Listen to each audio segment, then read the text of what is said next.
We Okay. live. This is like a pop-up. I got my frat brother on this podcast where we're going to talk about the elephant in the room. Has Christianity failed us as African Americans? We've been, and we're talking from a context of Christianity in America. So, last 400 years, African Americans have embraced Christianity like nobody else. We believe the tenets of Christianity like nobody else. And so we're going to get into a real conversation um, has Christianity failed us as a community, as a people? And we're not going to leave nothing off the table. This is not like and we're not having animosity in this conversation. We're just going to have a real conversation because, first of all, we have to deal with it. The elephant in the room, 400 years later, 1619 and 2019 and 2020, and a lot of the things that African Americans thought they were going to get by now, we haven't got. And so we're going to start with acknowledging Representative John Lewis, who passed on last week. And I have the guest, Willie Cartwright, W.C. O'Neill, to give his thoughts on the passing of John Lewis, because I think it is important to make that connection because he was a Christian. He represents the struggle that we've had in America as being African Americans and Christians. So, what are your thoughts about John Lewis and the passing, and how does that relate to us? Yeah, John Lewis represents. It's interesting because John Lewis represents the old guard, those who did a lot of marching, suffered, gave everything that they had. But if you look 50 years later, before his death, he was still fighting for the same thing. And I think if you look at what's going on now with the younger people who are fighting for some of the same civil rights, they're doing it in a different way. I think a lot of them has said, I've seen the John Lewises of the world, and although they help to make usher in some change, the change is not fast enough or not to the point where a lot of young people think that it should be at. And I'm one who tends to agree with them. The only difference is though I don't. I give all credit and praise to our ancestors, our forefathers, John Lewis, and all those people because what they did got us to where we are now, and they did what they thought was right at the time. So I'm not one of these people that say, "Oh, they should have did it a different way," or whatever it is. I am in debt to the John Lewises of the world and those people in that generation as well. And so but we have to carry on we have to go forward with what John Lewis and those people did and what he stopped at. The only difference is I think that we're going to do it in a different way, maybe a more aggressive way, and I'm fine with that. Okay, my thoughts is first of all, rest in power to John Lewis and his family and everybody that was a part of that era. I mean, when I thought about it, when he passed, he was the only person left from that era is Ambassador Andrew Young. Andrew Everybody Young. else that was a part of that era, that struggle, is now no longer with us in a physical sense. And, you know, John Lewis, that era was undergirded in Christianity, was their spiritual belief system when they did the whole civil rights movement, right or wrong, because we're going to get into has Christianity failed us as a community? That's what the discussion is. And I thought it would be apropos to start with today's news of John Lewis. So when we look at John Lewis and that whole movement, Dr. Martin Luther King, Hosea Williams, Fred Shuttlesworth, they were ministers, most of them. And they believed in Christianity and they believed in the power of God to help change hearts and minds in America. And so that's what pushed them to do what they did. And so now here we are 50 something years later, and there has been some progress. As we talked offline, there's been some progress. I mean, we are able, me and you, can do some things our parents couldn't do, our grandparents couldn't do. So there's been some progress. But overall, when you talk about when you saw the casket of John Lewis going across Edmund Pettus Bridge again, it's still called Edmund Pettus Bridge for a Klansman. So that haven't changed. Then economically, the UN went to Selma a couple of years ago and they surveyed Selma, and Selma has third world poverty. They have people that have human feces in their yard. They got tapeworms and hookworm outbreaks. And yet we still go to Selma every year and celebrate what happened 50 years ago. And we do it in a Christian spirit, which is so unchristian, because Jesus gave the parable of the person, the priest that went and passed all the poverty, the man that was on the side of the road. And I think sometimes our Christian mindset will pass by poverty in order to go to church to do a celebration. And so that's where we are. Has Christianity failed us? So Willie, or do you want me to call you WC, You Mr. call me Willie.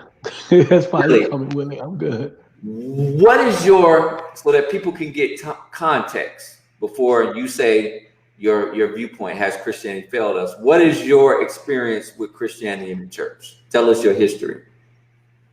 Like most people born and raised in the South, I grew up Baptist. I grew up in Birmingham, Alabama, Baptist all my life. Like everybody else, church was the most important thing. Church and school. My mother became a minister probably 8, 9 years before she passed away in 2017. So I followed along. I didn't no issues. I got to college and I met some people who were of different faith. And at that time, I had never met anybody that wasn't a Christian or wasn't Baptist. I had one friend in high school who was Catholic, but when I got to college, I met people who were a multitude of different faiths, mostly from coming from up north. But as I got older, I just started having questions, and there were a lot of questions that people in the church could not answer or would not answer. I think a lot of it was they could not answer, and a lot of it was, some of it was that they wouldn't answer. And so the answers that I did get were not satisfactory. And I started looking around. I started just being very observant of things that was going on in the community. I grew up again in Birmingham, Alabama. And I spent the last 25 years here in Atlanta, and I just watched the condition of our community, and I watched the one constant, which was how faithful we are as Christians, as Black people, and the two just didn't gel. We were not making enough progress, in my opinion, in relationship to our level of faith, or our level of faith in the Christian, in Christianity. And so it started me on a journey of doing a ton of research. And about 5 years ago, I decided, actually, my wife and I both, we decided that Christianity, any kind of organized religion, was just did not fit what we believed and what we wanted to do. So we walked away. Fall of 2015, I just walked away from Christianity, walked away from organized religion altogether. And I guess so. The next question is going to probably be, what do I believe in, if I believe anything at all? And it's sort of complicated, but I can probably tell you more about what I don't believe. And I do not believe in any religious God or deity that includes the Abrahamic God or Jesus from the form from the form of a spiritual deity. I do not believe in that, any of that. Okay.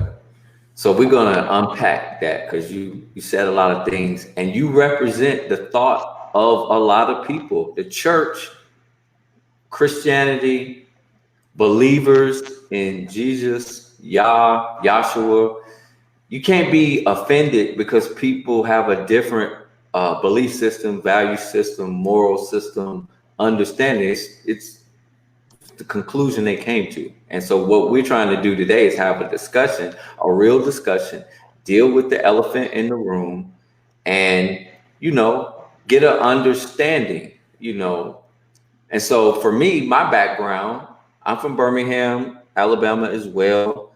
Um, I was baptized and grew up in at 16th Street Baptist Church. At 7 years old, I got baptized. 16th Street Baptist Church, if you don't know, is the place where the four little girls was bombed. So I was indoctrinated into institutional, historic, black, quote unquote, Christianity at a young age. I'm 47. So for 40 years, I know church. And then from there, my family actually started a church that's still in existence in Birmingham, Guiding Light Church. If you heard about that church in Birmingham, my family actually started the church.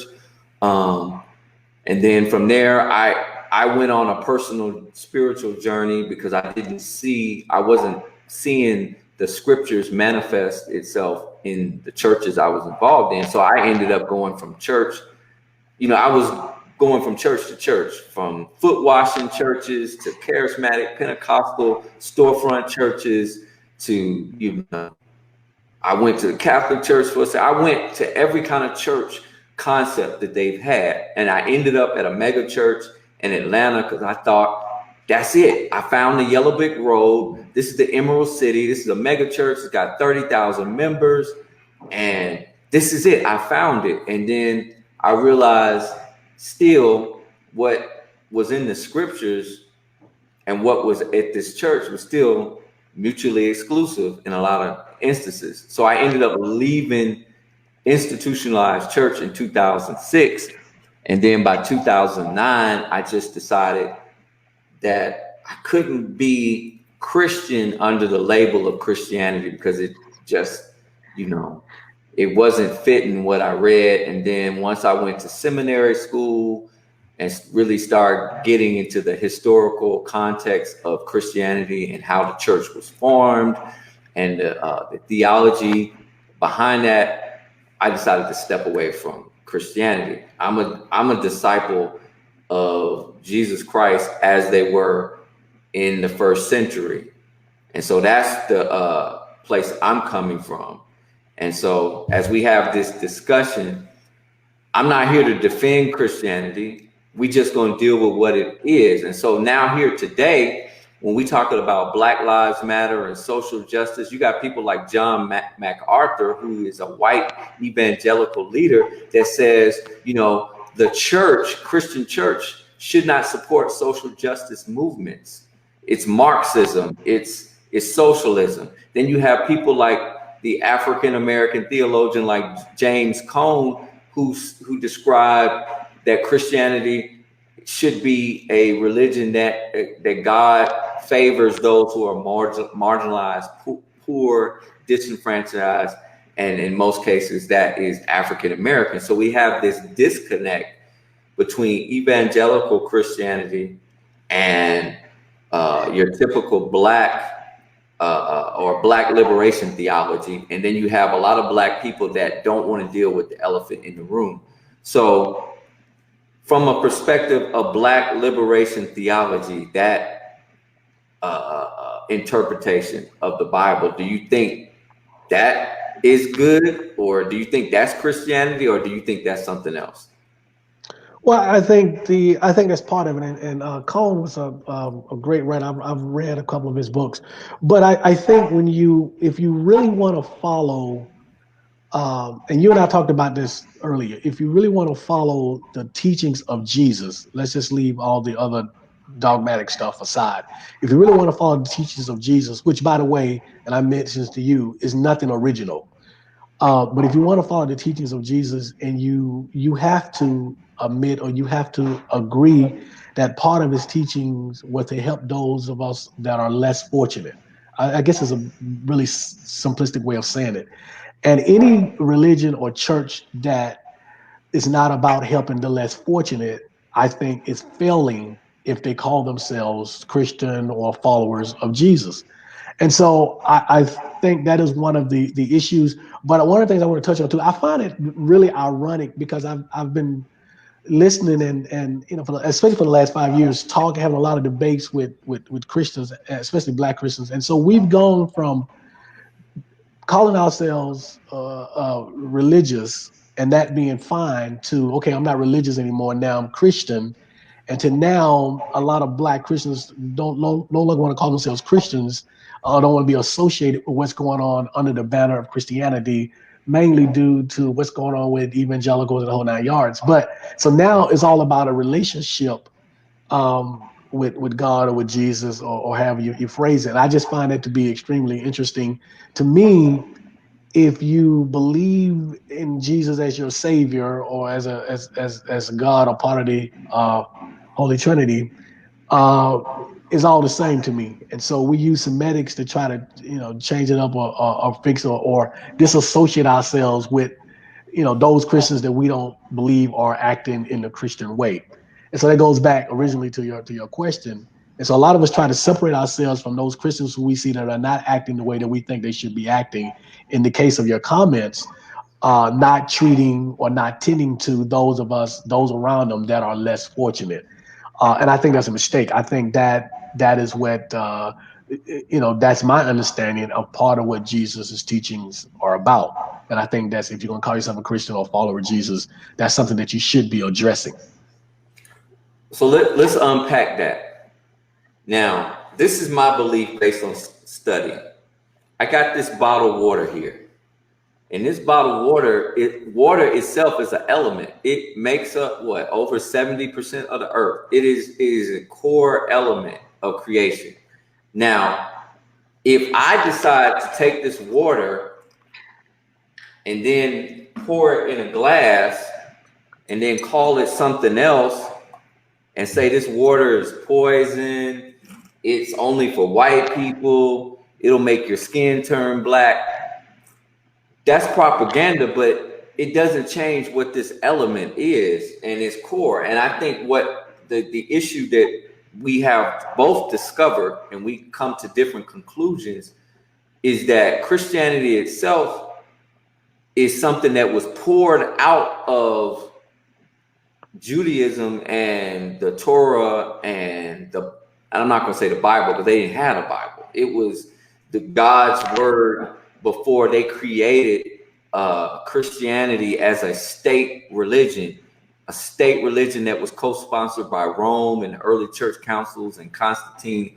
And so when we as a people were presented Christianity, we believed and had certain expectations based on what it was presented. And I think, unfortunately, we're seeing the racial tension and the divide, because for white evangelicals, in a lot of instances, Christianity means something different than what it has meant to black people. And then, our grandmamas, our granddads, they probably believed exactly what white people believe about it. They believed Jesus was white, blonde hair, European, Nordic, which none of that stuff is true. So as people are studying and reading for themselves now, yes, there are people like myself, because I understand the historical context of Christianity and how it was created. Because originally, when Jesus had his 12 disciples, he didn't tell anybody to go build any buildings.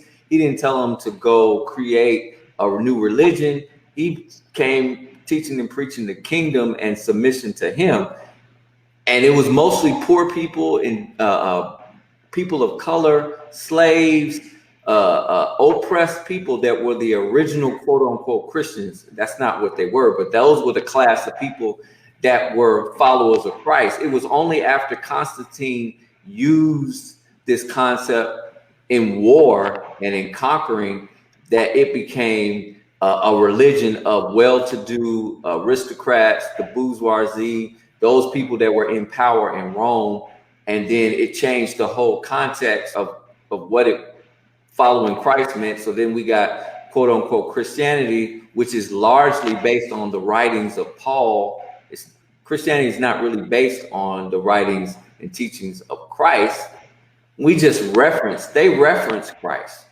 But anytime you ask somebody what the gospel is, first thing they do is say, oh, Romans, Ephesians. They always reference what Paul said, and that's a whole nother topic, but it's a different gospel. So now people are beginning to understand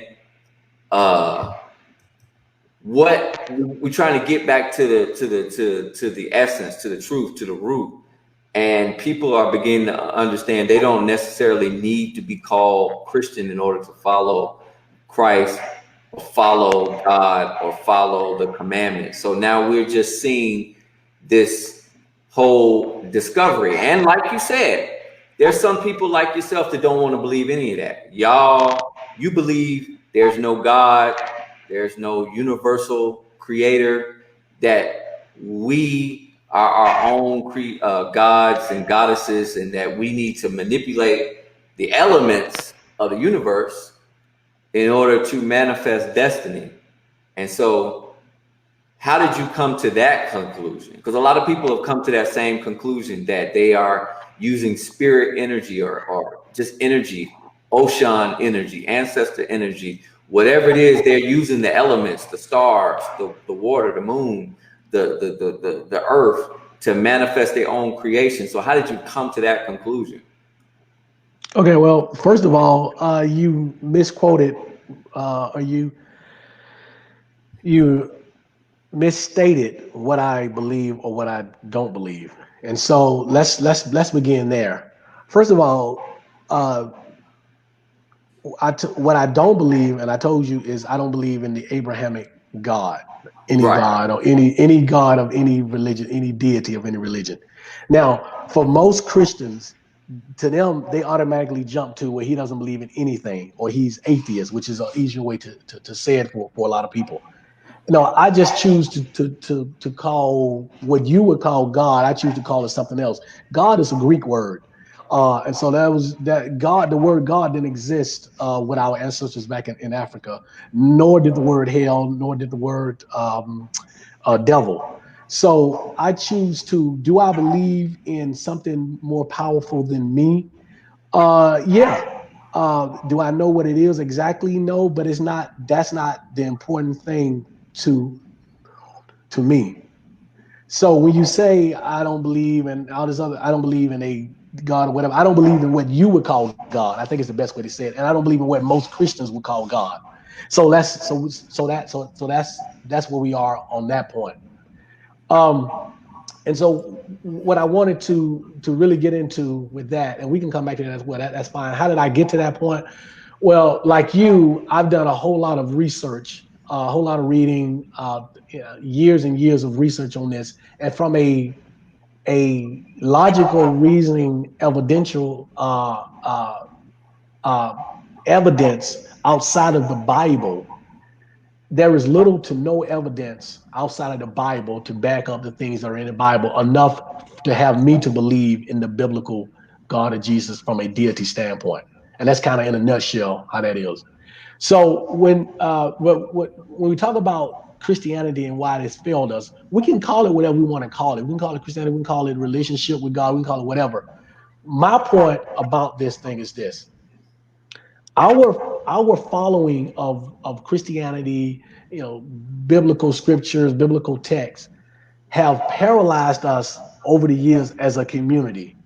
It has made us, one, extremely docile. And this is generally speaking. This is not the individual. Before we get people come in, I'm not docile and I go to church. No, I'm talking about generally speaking as a community. It's made us extremely docile. It has made us extremely dependent on others. It has helped to destroy whatever self-confidence we've had in ourselves as a community over the years, and it just made us completely dependent. So from that standpoint, it has failed us. If you take a look, go ahead. I would say, okay, because you make a good point, and I think when I asked the question, has Christianity failed us? African Americans have to deal with this, and I try to go. I'm not going to say go back and forth with people on Facebook, but people don't want to deal with the fact. They don't want to ask the question, what is Christianity? Because if they ask that question, then they feel like they're going down a rabbit hole, and they're going to have to deal with some things. Because the reality is, Christianity, to answer your question, to deal with that, in America, it was presented from the slave master's perspective, and we were inferior in Christianity. There's no way to get around that. And even today, I hear a lot of black preachers and Christians that say, I'm Christian first and I'm black second, I which, think that's the dumbest thing in the world. yeah, because if you believe in God, Abraham God, or just creation, if, like you said, if you don't believe in the God of Abraham, even in creation, you see throughout the universe a diversity of color that was intentional. So God created these colors. Like I gave the example of a toucan, of a bird that comes in so many different colors. It was intentional. So the whole construct of Christianity is tries to make African Americans feel like in order to be brothers and sisters and reconcile with white folks and everybody else, we can't acknowledge how we were created. When we came into this space and time paradigm, we came into it, but through genetics and science and all that kind of stuff. And science just explains what we see, what we feel, what we touch, what we hear. But the fact is, we came into this space and time black, brown, with melanin, whatever you want to call it. It's a real thing. And so I don't believe now that, you quote unquote become Christian, that you have to denounce how you were created. I just think it's ludicrous. And if you really get into it and you study the genealogy of Jesus, he came from the tribe of Judah, which was black. And so how you going to denounce who you are in order to be cool with, or to comfort other people, when they really, if they have to deal with the truth, Jesus is going to be more black or blackish than anything else. So why would you deny your own heritage in order for the sake of unity, when the scripture says you got to love your neighbor as yourself? And like, to your point, I think Christianity has crippled our ability to love ourselves as we were created. But you also have to remember that was westernized Christianity is the religious arm of white supremacy. So in its design, it originally was designed to break us down as the family, to have us hating each other. Even back in even back during slavery, they would pit us physically against each other. Bucks, as they call black men, bucks. They would have us fighting each other. And so down through the history, we've learned to um, dislike each other and hate each other. So when people argue with me in the church about it doesn't matter if his image being black or white, it does matter subconsciously, because that's what our kids see and that's what we saw growing up. Growing up, everything that you saw that was an authoritarian figure or represented intelligence or good happened to be white. Most of your teachers was white. The police officers you saw in a lot of cases was white, unless you lived in Atlanta. Outside of Atlanta was white. A lot of ministers you saw on television was white. Angels you saw was white. God was white. And so subconsciously, that's in our mind that white is right and white is better. As my mother used to always say, we believe that the white man ice is colder. But that began with us through Christianity. All of that started with Christianity and the purpose of it. So when we talk about has Christianity failed us have failed us as a people, look at our young people. More and more of our young people are turning away from the church and are turning away from Christianity because they watch mama, grandmother, great grandmother do stuff the same way and get no benefit whatsoever. We're still, and I always say this all the time, we are still at the top of the bad cat. I mean, we are at the top of all the categories that are bad, and we're at the bottom of all the categories that are good.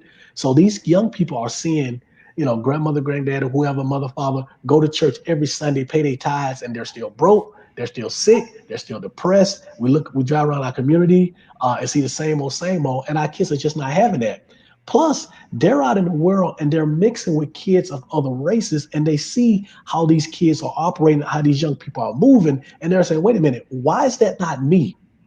And yet I'm in church Monday, I'm in church Wednesday night, I'm in church all day Sunday, I'm in church Saturday, I'm doing a revival at different churches all through the summer. And yet my condition, our collective condition has not changed much. Well, yeah, and for people that's just joining, I appreciate everybody, Paul, Ebony, D, Neil, What's everybody, up, D? What's up, Ebony? everybody that's tuned in. We're talking about has Christianity failed us, and I want to make a distinction. I'm not a Christian. Willie is not a Christian, but I believe in the teachings of Yeshua, Jesus, the kingdom, which is different, and that's a whole different Bible study. But so we are analyzing because it's been over 400 years, and we're looking at our condition in America, and we're analyzing has Christianity failed us? Because we got to understand, we got to be honest, we got to be truthful what Christianity is and our place in it. And just like people have articulated that this American system wasn't designed for us, we're not being negative or hateful. That's facts. The American capitalist system from the Constitution, we weren't designed for it. We weren't in it. They had to make amendments to write us into it because we weren't a part of it. And yet this is one nation under God. Yet this is a Christian nation. So I submit to you, if we weren't a part of the plan for America as far as being equal and having equity, what was the religion of America? It was Christianity. And we have to be honest that Christianity wasn't designed for us. It wasn't. When you study the history of Christianity, it wasn't designed for us to be equal and have equal participation. And now we just kind of like swept everything under the rug and kind of just gone forward because we feel like we need to be Christian in order to follow Jesus, which I'm saying that's not true, but people believe it. So Willie, do you think because we are so invested in church, we got 3 or 4 churches on every corner in every Black community, it has created a whole career path where Black men and women can go and become preachers and bishops and people. There's a whole industry around church. Do you think we're so invested in the Christian blueprint of model of church that we can't even deal with truth? We can't even realize, this has to change or we got to move to something else. What are your thoughts about that? Well, I think this we are emotionally, physically, financially, spiritually invested in the church, in Christianity, in all of that.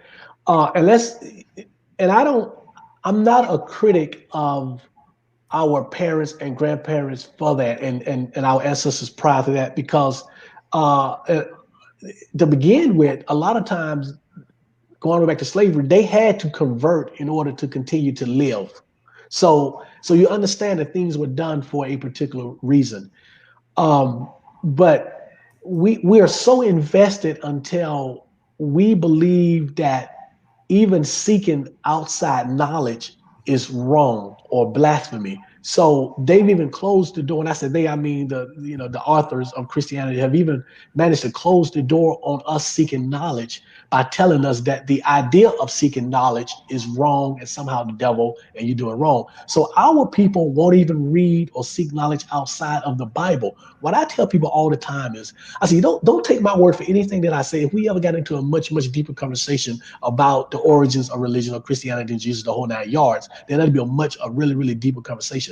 But the thing that I tell people all the time, do your reading about religion, the beginning of religions, where it started, how it started, all the way down through Christianity, and it'll be a total eye-opening experience. Experience. I'm not saying that it will change the way you worship, but it might. But at least you will be equipped and armed with the information. I've been a part of an organization before. I joined an organization before that I didn't know a whole lot about at the time that I joined. I think I was 17 or 18. And I later found out there were a lot of secrets about the organization. So I denounced the organization because I didn't know enough about the organization. So there was nothing wrong with because we were indoctrinated into a religious belief, and that goes for any of them, that later on, if you find out something different or something that doesn't sit well with you or something that you can't understand, nothing is wrong with you saying, you know what, let me push back from this and let me learn more about what I'm supposed to be a part of. And I think that's what I would like. If you ask me why I do what I do, I would like to see our people become more free thinkers. Challenge your Sunday school teacher, challenge your pastor, challenge the people that are teaching you or what you're reading. This is what I'm reading, sir. I don't really understand. What does this mean? And then go back and do your own research. We're in the age of information. It's tons of information out there regarding everything that you ever wanted to know about any religious belief. Just start. I've got tons of books. I think we got 85 books or 90 books on Audible. I got another 100 whatever in our library, and my wife threw some of them out by accident. But we got tons of books on whatever subject, so especially religion and Christianity. So just do your research and understand, and then watch what's going on with our young people and how it's affecting our young people. And I think that's what I want to say about that. Yeah, I think uh, it's like a double entendre. We got to have a come to Jesus moment now as we're seeing the torch, well, not even the torch being passed or the baton being passed. We're just seeing a shift of errors. Like we started off this podcast, Has Christianity Failed Us? We started the podcast talking about John Lewis and that whole era of leaders, how they helped propel and get some progress from African Americans in America, that they were undergirded with a belief system of Christianity. And we not criticizing that. We just saying that's what kind of allowed them to forge a collective to do what they did. And so now here we are 50 something years later. Edmund Pettus Bridge is still Edmund Pettus Bridge, named after a Ku Klux Klansman. We still have third world poverty in Selma. We got hookworm and different diseases in Selma, and yet the Christians gather at Brown AME Church every year in Selma, and we go through this whole celebration of what happened 50 years ago, and we still have not progressed. And so my next question would be, what was the expectation of Christianity? Because like you, I read everything. I just don't read the Bible. I read everything. But it's, I still have my same belief. And so when Christianity was taking hold and the slaves, they used to gather in the churches that were overseen by the slave master and his hand-picked pastor. But then after that, they would go out into something called hush harbors or bush harbors, and they would worship God in their own way, in their own philosophy, because the slave master was saying, obey your masters and be good slaves. And then the slaves would meet in their own time in the woods and bush harbors, and they would plot and strategize how to not be slaves anymore. And so we're in a time where, how do we break this tradition of being slaves to religion? Because Jesus never called us to be Christians or religious. He told us to take up our cross and follow him. And like you said earlier, if Christianity was just about the teachings of Christ, it would be a different story. Because right now we got all these churches on every corner, and yet we got all this poverty and systemic oppression and economic oppression. The people in these churches are not doing enough to follow the teachings of Christ in order to help those in need, so they wouldn't continue to be under a systemic oppression. And so now that we're in a pandemic and you can't go to church, Big Mama would be going crazy if this was in her time where she couldn't go to church. God is like, okay, y'all can't go to church right now. Y'all gonna have to figure out how to have a relationship with God outside of the four walls. And that's where we are now. And so we are having to deal with this mentality of, I got to go to church. I got to go to the building. I got to be a Christian. And so what does that mean? What does Christianity mean? I'm asking people in the chat room. I'm asking Willie, when you hear the term Christian, what does that mean to you? My definition is anyone who believes that Jesus Christ to be their Savior and believes Jesus Christ to be part of the Trinity, the Godchild, the second element of the Trinity, who believes in the divinity of Jesus Christ and God as your Savior. Let me say this. I saw some really great comments from Neil and Dee and Ebony. So hopefully we can get to some of those comments that they're making, but they're making some really good comments. But your first question you asked, a little while before you start talking about some other stuff was what was my expectations of Christianity. I think like most people, when most of us, whether people admit it or not, we were born into the faith, and that's across the world. Wherever you live, whatever your parents or grandparents did, most of us are born into that particular religious faith. And then as an adult, we may or may not have an experience that makes us either believe that what we believe in is real, or do just the opposite. So I never had any expectations of Christianity per se. But I think what happens is that as we get older, all of us, it's human nature for us to search for something to fill whatever kind of void or to give us hope outside of ourselves, because we understand that as a physical person, we are limited. And so when you take something, so you ask another question, well, how do we get people away from dependence on religion, in this case, Christianity? If you take something away, you have to replace it with something. So that's why you see people who are exploring African spirituality, some of the other stuff. By the way, this is not new wave stuff. This stuff's been around even before Christianity. It's just that a lot of people just now are starting to learn and find out about it. But anyway, you have to replace that with something. So people are going to something else. One of the things that I often say when I talk about this subject is even whatever, regardless of whatever you believe in, it should be all right for other people to believe in something different. Whatever it takes for them to fulfill what they have to fulfill. I might not agree with my mother, how she worshiped before she passed away, or my mother-in-law, but I respect that that's what they need to get them through what they need to get through. So if someone believes in voodoo, or someone believes in crystals, or someone believes in spirituality, someone believes in nature, whatever it takes to get them through, I think we have to let them be a part of that, have that. I'm not trying to remove Christianity or any other religion from anyone's life. All I'm asking is that do your research, do the reading, come to it with an open mind, and eliminate the stuff that hurts us as a community from whatever religion that you're a part of. That's So let me unpack that, what you just said. I think first, let me answer the question that I posed to you about expectation, and then I'll answer the question about people's different beliefs. I think my expectation from Christianity was I'm going to go to this building and sit up under this pastor, and he's going to tell me about how to better my relationship with God. That was my expectation. And as I stated, I went to a lot of different churches trying to find a better relationship with God. And at the end of the day, it was just like the Wizard of Oz, the movie. The wizard told Dorothy, I can't do nothing for you. You already had the power all along with those shoes to go back home. And I had to realize I already had a relationship with God already.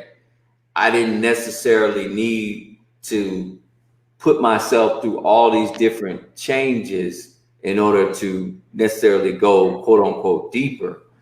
I mean, and there is a place for ministers to teach people, because Philip, there's an example in the Bible where the Ethiopian eunuch was trying to understand the scripture. He couldn't. And Philip explained the scripture, and then he wanted to be baptized. So there is this idea, this truth, that ministers are needed to help people guide them to Elohim, to God.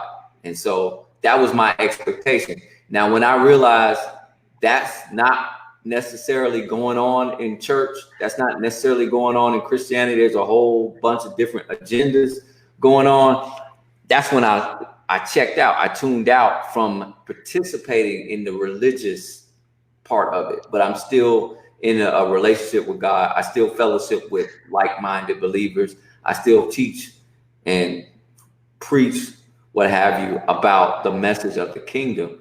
And so now when it gets to your question or your thought, allowing people to believe whatever they want to believe to get them through, I just think, like myself, like yourself, we have our own expectations when we go to church. And sometimes those expectations are not met because some of us, and so like some people I've seen, they go to church, they go to Christianity, and then it doesn't work out. And then they turn to Buddhism, or they turn to Oshun energy, ancestor energy, or these other things. And and now they believe that they're goddess or God, all that kind of stuff.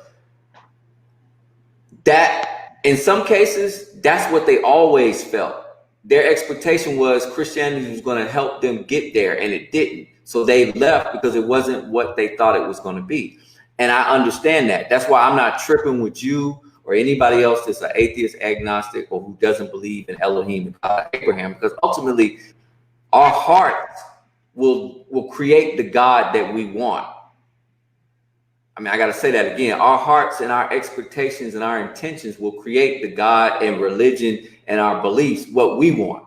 The whole thing about what Jesus presented in his teachings was you can have what you want, your path and your understanding. But what I'm telling you, I got a whole nother path, a whole nother kingdom that requires you to renounce what you want to believe, what you want to think, what you think is real. And so that's basically what it boils down to when we're talking about Christianity, Buddhism, the universe, all that kind of stuff.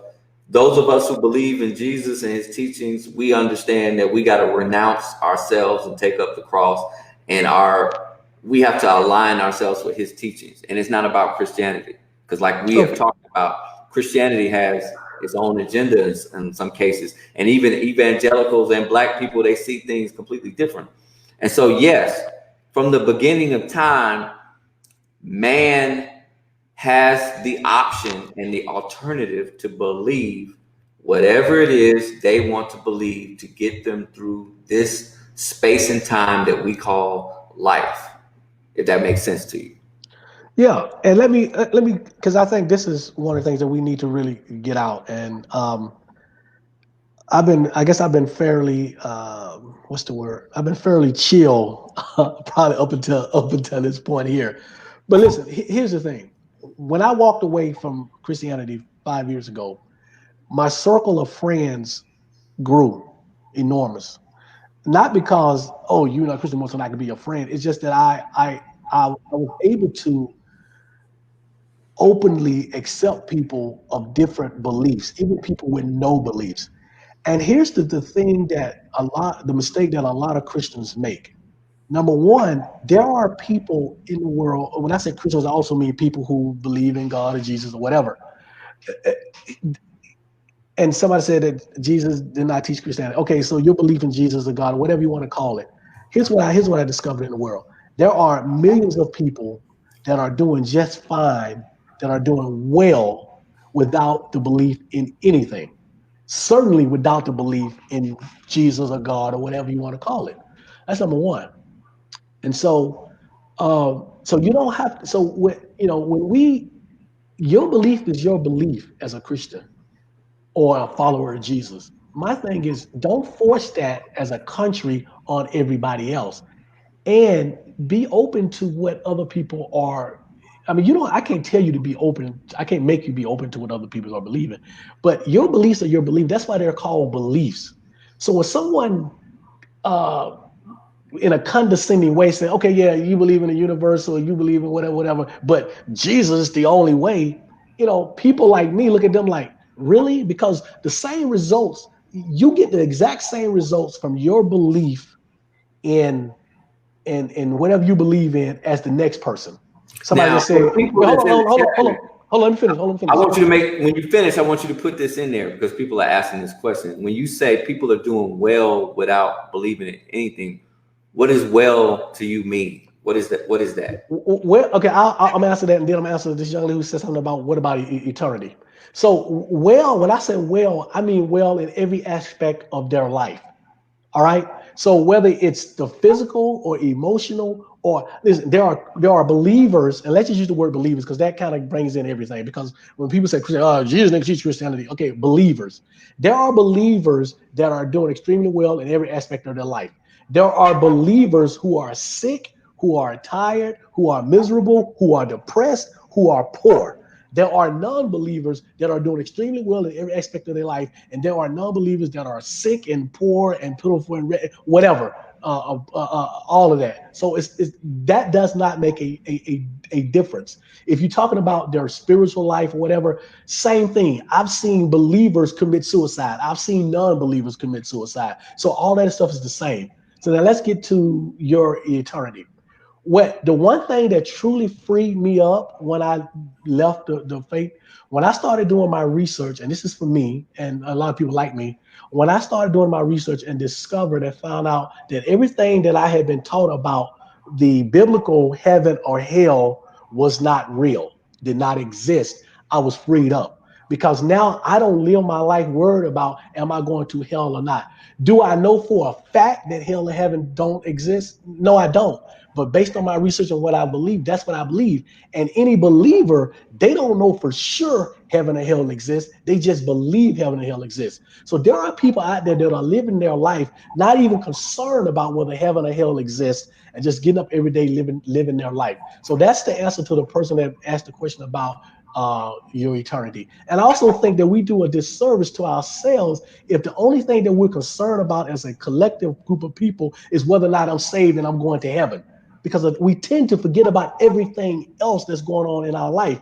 Whatever you believe in, whether it's evolution or creation or the universe or whatever, this world was created for us as human beings to enjoy all of it. And it's sad when a lot of us live our life only to die so we can get to something that we believe is going to be better. Okay. So you answered a lot of questions that I don't have to ask. And as Nia has said, it really boils down to what you want to believe, because we all have a life and a choice. I mean, you said, which I was going to say with scripture, that God allows the sun to shine on the wicked, the just, those who believe in him and those who don't. And so, yes, as you stated, people who don't believe in God prosper and they get sick and die, and people who believe in God prosper and some get sick and die and don't do well. So that you can't necessarily prove God by how well somebody's doing or how bad somebody's doing. Now, you did bring up this concept, this idea that you didn't believe in heaven or hell based on your research.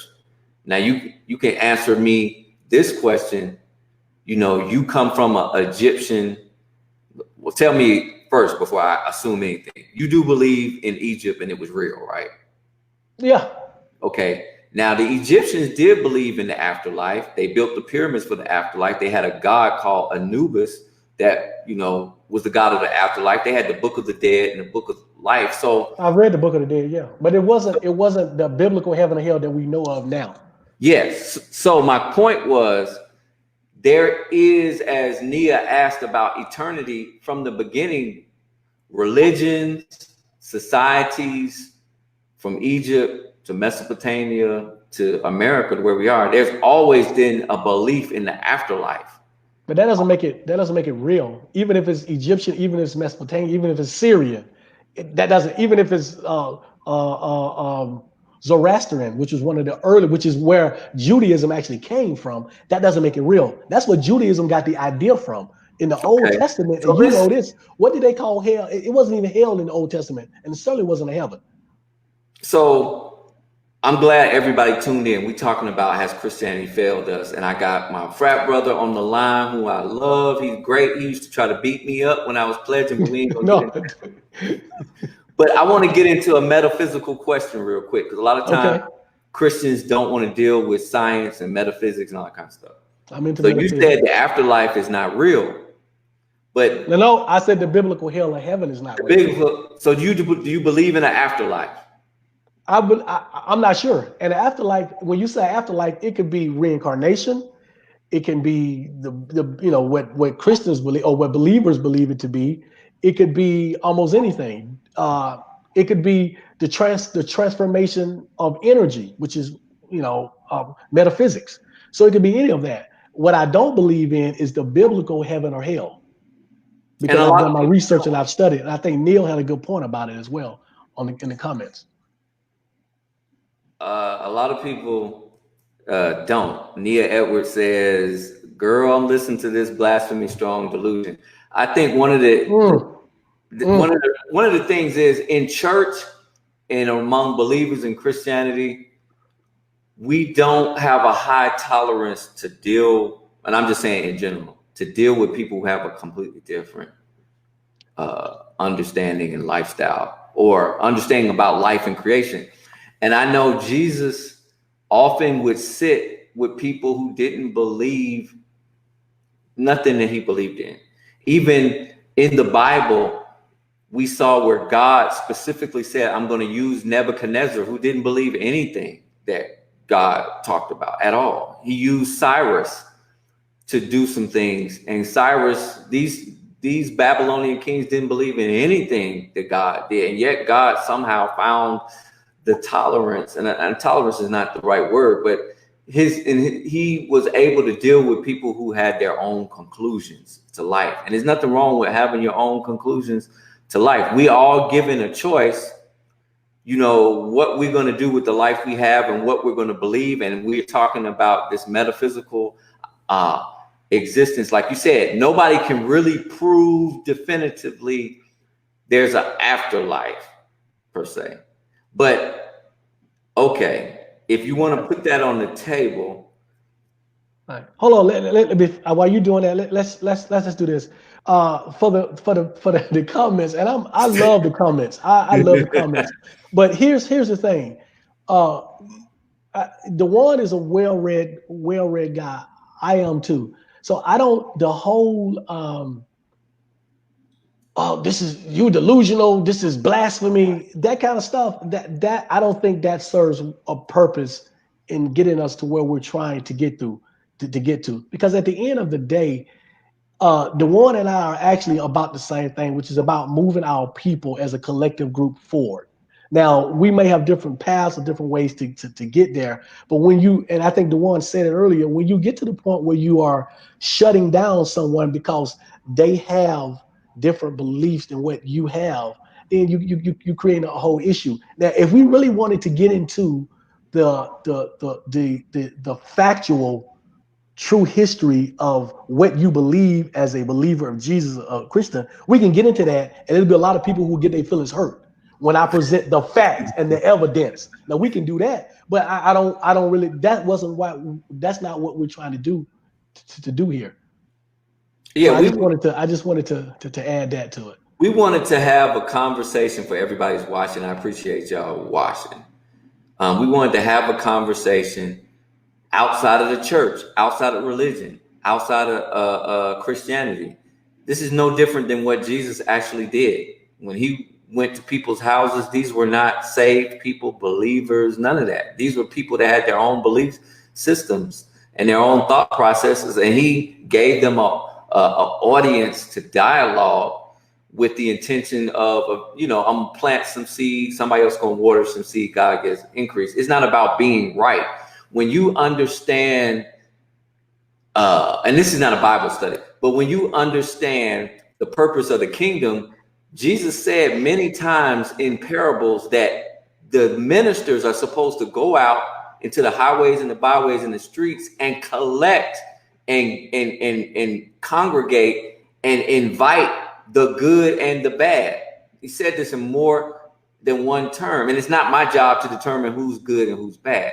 God determines that. He looks at your life experience, your heart, and he's going to determine that. Our job is to be able to gather them in. And I think Christianity, in some cases, uses a fishing pole approach to only catch certain kinds of fish. They're only interested in congregating with certain kind of people.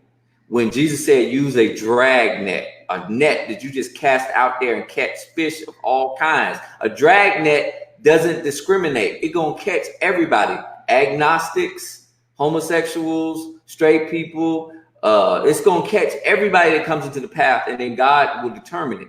And so that's my understanding, and which changed how I view what we're supposed to be doing as ministers. And I know everybody on Christianity don't think like that. They don't see it like that.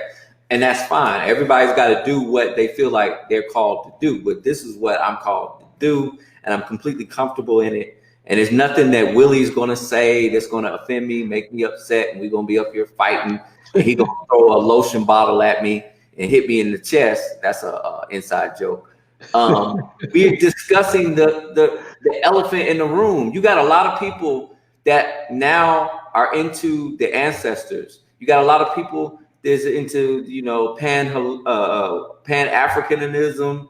They into trying to understand where we came from, because we got to admit it. We have to admit, when we came to America as slaves, we didn't have an identity. We didn't know who we were. We don't even know where we came from. Most people cannot trace back to Africa and find their relatives in Africa. I'm not saying you can't get a DNA test and they tell you 30% Nigerian. Yeah, we can do that. But can you go back to the actual place and find your uncles and aunties and all that stuff? We can't do that. I'm not saying nobody can, but most of us can't do that. So what we're seeing are people awakening to try to figure out who they are beyond just their family. They're trying to figure out who they are spiritually, what's their genealogy, what's their lineage. And so part of this is a discussion about, has Christianity failed us? Because Christianity tells you, if you're black, you can't be black. You got to be Christian and take on an identity that they say is Christ, but then they present an image of Christ that ain't Christ. So it's a shell game. It's not accurate. It's not truth. It's not authentic. And you end up hating yourself and hating your community. And so you can't love your neighbor as yourself, because you don't love yourself, because you have an identity crisis. And so we're trying to deal with the identity crisis, and people are going to come to their own conclusion. My conclusion is, I believe I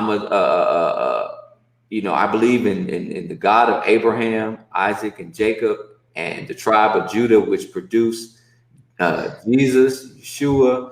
And I believe in that. That's what I believe in. Does everybody believe in that? No. Does everybody got to believe in that? No. And we will find out eternally what the outcome is. My belief system is, I'm on the right path, but I can't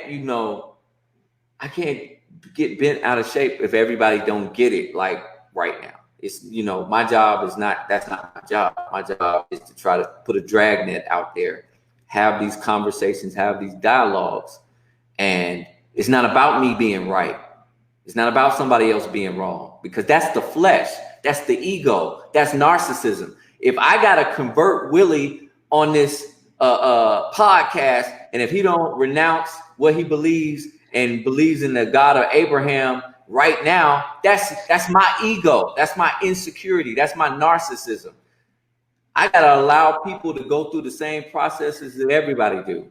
And so I'm not here to try to convert anybody. We having a conversation. Yeah, I think Paul and Ebony made a couple of really good points. I think one of the things that Paul said was that, I guess he even probably referring to me, that I didn't exactly say what it was that I believed in, and I think Ebony said something to the effect of, "Can we really blame the church?" Somebody just mentioned a book, Brainwash. That is one of the best books I've ever read in my life. But I just kind of saw that. But let me say this. Okay, so let's go back to why this is important. I mentioned that Djuan and I we actually have the same goal in mind, which is to move our collective people forward. And I want to see all of us do extremely well as a collective group, and many of us as possible. So why is it that I believe that Christianity, or our belief in Christianity, or any religion, or even following the scriptures, is an impediment to that? And why is that important? First of all, we've seen it on this podcast.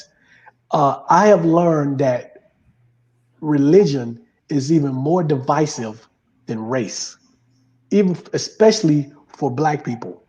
I have not only have I experienced it in my own personal life, I've read countless stories of Black people who decided to leave the faith, or stop believing, or stop being a believer, and got cut off by family, friends, relationships, even lost their business because they were not believers, or people presumed that they're not believers. As a collective group, and the one said that we should be Black or African American, whatever we call ourselves today, we should be that first. And we can't move forward if we sever relationships with individuals because they happen to believe different than you believe. And so I think that this is a major problem, because as time goes forward, more and more Black people are going to leave the faith or stop being believers. And if we sever relationships, then we're not going to be able to work together as a collective group. uh, even back during civil rights times, there were prominent non-believers in the struggle. Frederick Douglass was a prominent non-believer. There were several others who were prominent non-believers. Baldwin was a prominent non-believer. So you don't have to be a believer in order to be down for the cause. And that's one of the things that Christianity has done to us. Another one of the things that they've done to us is allow us to break apart and sever relationships because you don't believe the way I believe. I experienced it in my own personal family. I watched my mother and her sister not speak for 30 years because one was Baptist and one was Jehovah's Witness. When I came out to my, and I just use that term, but when I came out to my mother as no longer being a believer, we had an extremely close relationship. She didn't say it to me, but she said a lot of hurtful things about me and my business and my wife to my sister.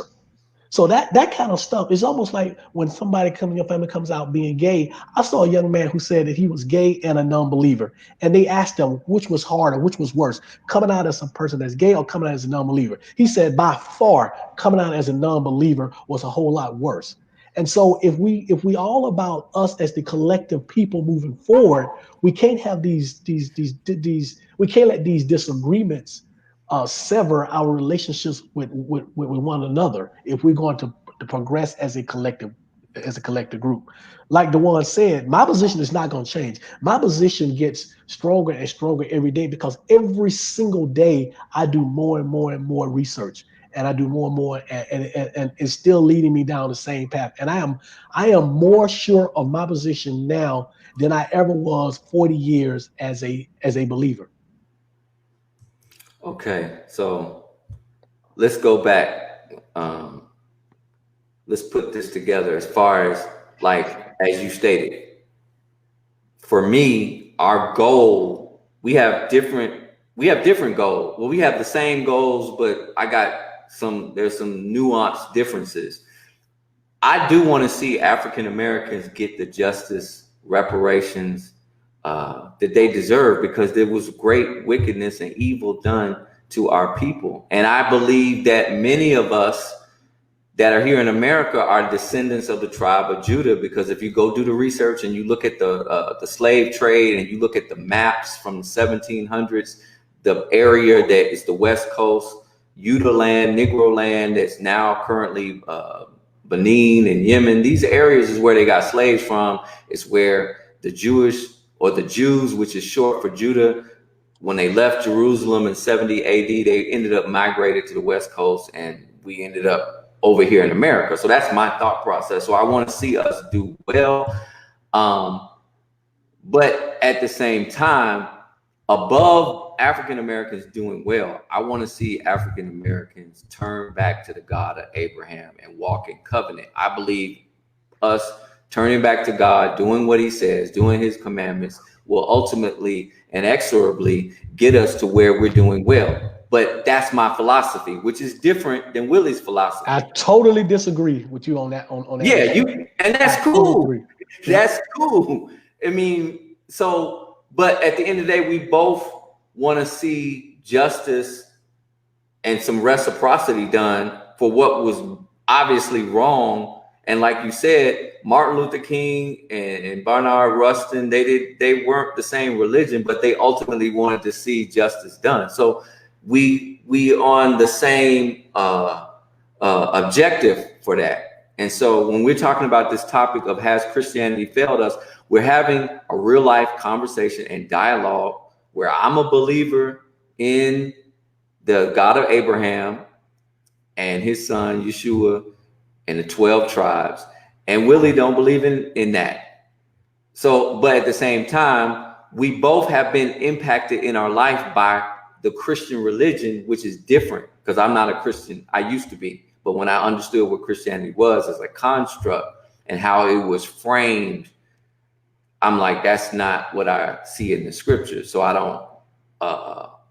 don't co-sign that. So here we are, African American men from the South, which is the Bible Belt. Our whole existence has been shaped by the Christian church, especially people like John Lewis and these different people who undergirded in their religion of Christianity. And so we started off talking about John Lewis, to recap for the people who just joined. And we talked about John Lewis and all of those people of his ilk, Dr. Martin Luther King, all these different people, they were in a collective of Christianity. And during the 50s and the 60s and the civil rights movement from Montgomery to Selma, this is what undergird all the meetings were held. Most of them were at churches. I used to be a member. I was baptized at 16th Street Baptist Church in Birmingham, where the 4 girls died. There was actually 5 in the bathroom. Sarah Collins is still alive. Go Google that. Go look her up. But so we are analyzing and having an honest conversation, a forthright conversation about Christianity, and has it failed us, African Americans? Because it's been 400 years, and what we expected Christianity to do for us as far as equality and equity and treatment, we haven't got it in a Christian nation. We in a Christian nation, and we can't, as African Americans, walk down the wrong street or jog down the wrong street without the possibility of getting killed. We can't drive and get pulled over without the possibility of getting killed. But it's a Christian nation, and we're supposed to love our neighbors ourselves, but we don't have the same experience as the white evangelical. So we have to ask the question, has Christianity failed us? Yeah, yeah, and like you said, that's where we started. And my point is, without going into deep elaboration or covering stuff that we've already covered, yes, Christianity has failed us, and has failed us in a number of ways. But let's not. Oh, has Christianity been good for us in certain ways at certain points in our existence? Absolutely, yes.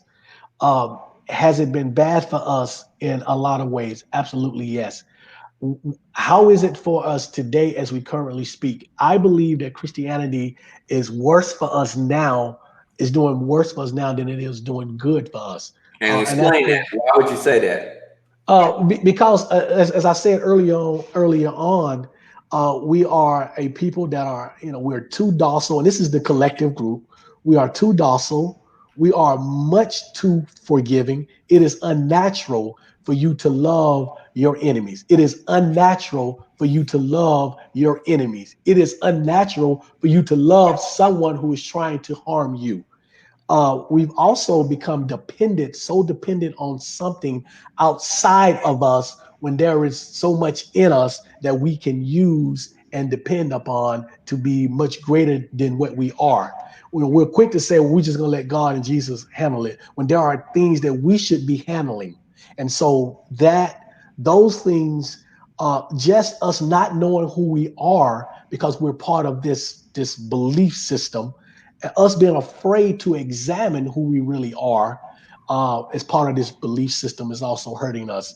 The subconscious uh, beliefs that we develop through this indoctrination of white is right, white is better. Whether they don't blame you, like, well, my Jesus is black. Well, that's fine. That's because you may be a more well-read or more educated person than the next person.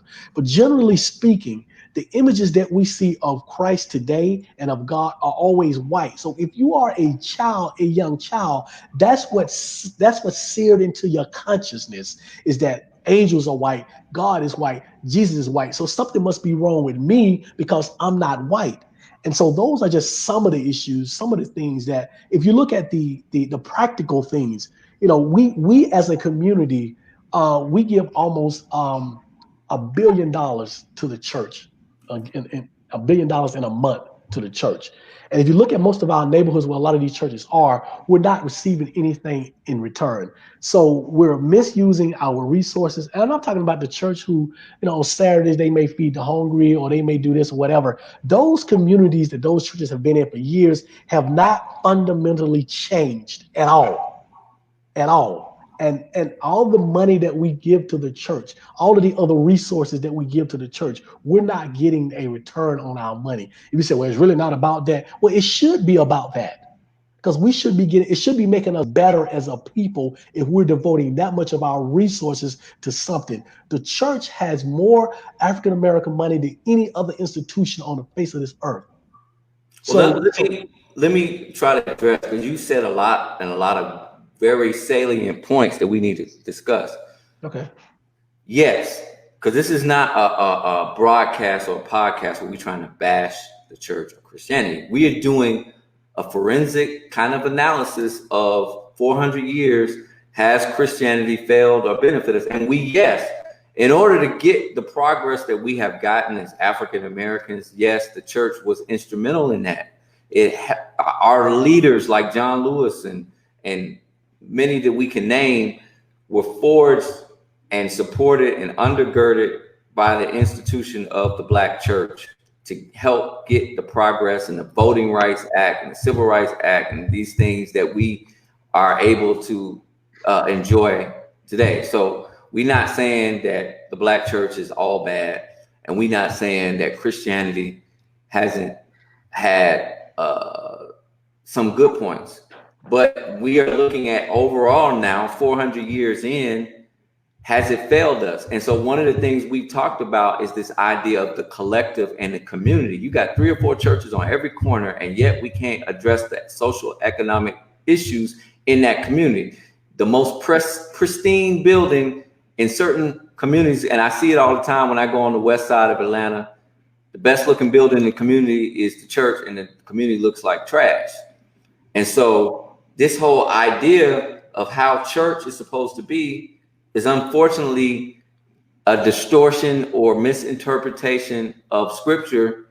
And so thus it's viewed as Christianity, where you have 3 or 4 churches on a corner and the inability to serve the community. Somebody asked the question, part of the problem is we go into church with certain expectations and not an expectation to serve. Even though in the Bible, the early congregations and assemblies, they served the community they were in. They took in resources, and those resources went back out. Now we take in resources, and over 80% of the resources that we take in, the church, don't go back out. And so instead of being an oasis in the desert, we are becoming the swamp that needs to be drained because we've taken in everything. And that's part of the problem. You can't have, like you said, and it's a real conversation. Black people, I think there's only like 4 banks, only 4 Black national banks in America. But we got thousands of churches. And so the only industry that African Americans have created is the Black church. That's the only industry that we have. It's the only franchise that we have. And what has it done? If you're going to be on every corner in every community, we need receipts of what are you doing beyond spiritual and teaching and preaching. What are you actually doing? Because Jesus actually fed people. He actually dealt with their actual needs. And so since we don't have any banks, and I know there's less than 10 national grocery store chains that are owned by African Americans, we can't bank. And if you can't bank, you can't invest and loan and create entrepreneurs and business. And then if you don't have grocery store chains, you can't feed yourself. You can't be sustainable. You're not creating resiliency. So what are we doing? That's why we're having the conversation. Has Christianity failed us? Because for some reason, the Black church used to be the hub where people could go and get resources. And now it's flipped. You can't necessarily get resources because it costs so much money to do church. The payrolls and the salaries and all the different things you got to have, the LED screens, all that kind of stuff. We don't have money to support the community and to build a community up. And so now when COVID-19 happens and the pandemic happens, we don't have the resources to feed ourselves, take care of ourselves, hire ourselves, come up. We don't even have hospitals. We used to have Black-owned hospitals. We don't have that anymore. So now we are subject to the diagnosis and the treatment of people who in some cases don't care about us. And so you got to put that on the feet of the only industry, the only institution we have outside of HBCUs is the Black church. What are we doing? Has Christianity failed us? I mean, what are your thoughts about that? Yeah. Well, I've already made my thoughts. Are there questions or comments in the comment section that you may want to address? Neil said poor character is responsible for that, not Jesus. I don't think that we said Jesus is responsible for that. My point is this. I think that as Black people, we should rethink how we worship, why we worship. and we should look at doing things differently. Secondly, we should understand why we're worshiping, and that requires research into what we believe. That believe, I read a book that in this book stated that the two groups that are the least knowledgeable about their religion and about their faith are Hispanic Catholics and African American Christians. The least knowledgeable about their religion. So we should do, and not just about reading the Bible, but read about religion. Understand where your religion started and why it was started and what you're worshiping and why you're worshiping. There are basic questions about the Bible that most Christians cannot answer. Cannot answer. Yeah, and So, yeah, I would say but that's a big deal in Christianity because that's something I've been talking about. Why do you worship God, Elohim? Why do you follow Jesus? And then when you get past that question, unfortunately, a lot of people can't explain the why. Besides, I don't want to go to hell. I want to go to heaven. That necessarily was not the reason that Jesus, if you look at it theologically, why Jesus went to the cross and died. It wasn't about necessarily people going to hell and heaven, even though I believe that's for real.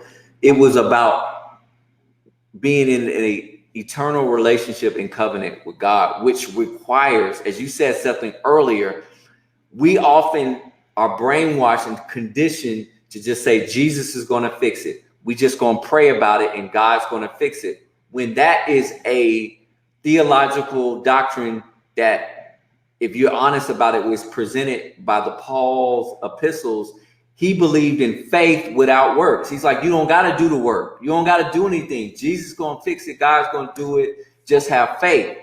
But when you look at the Bible holistically, when Jesus talked to the assemblies or the churches, each one of them, he said, I know your works.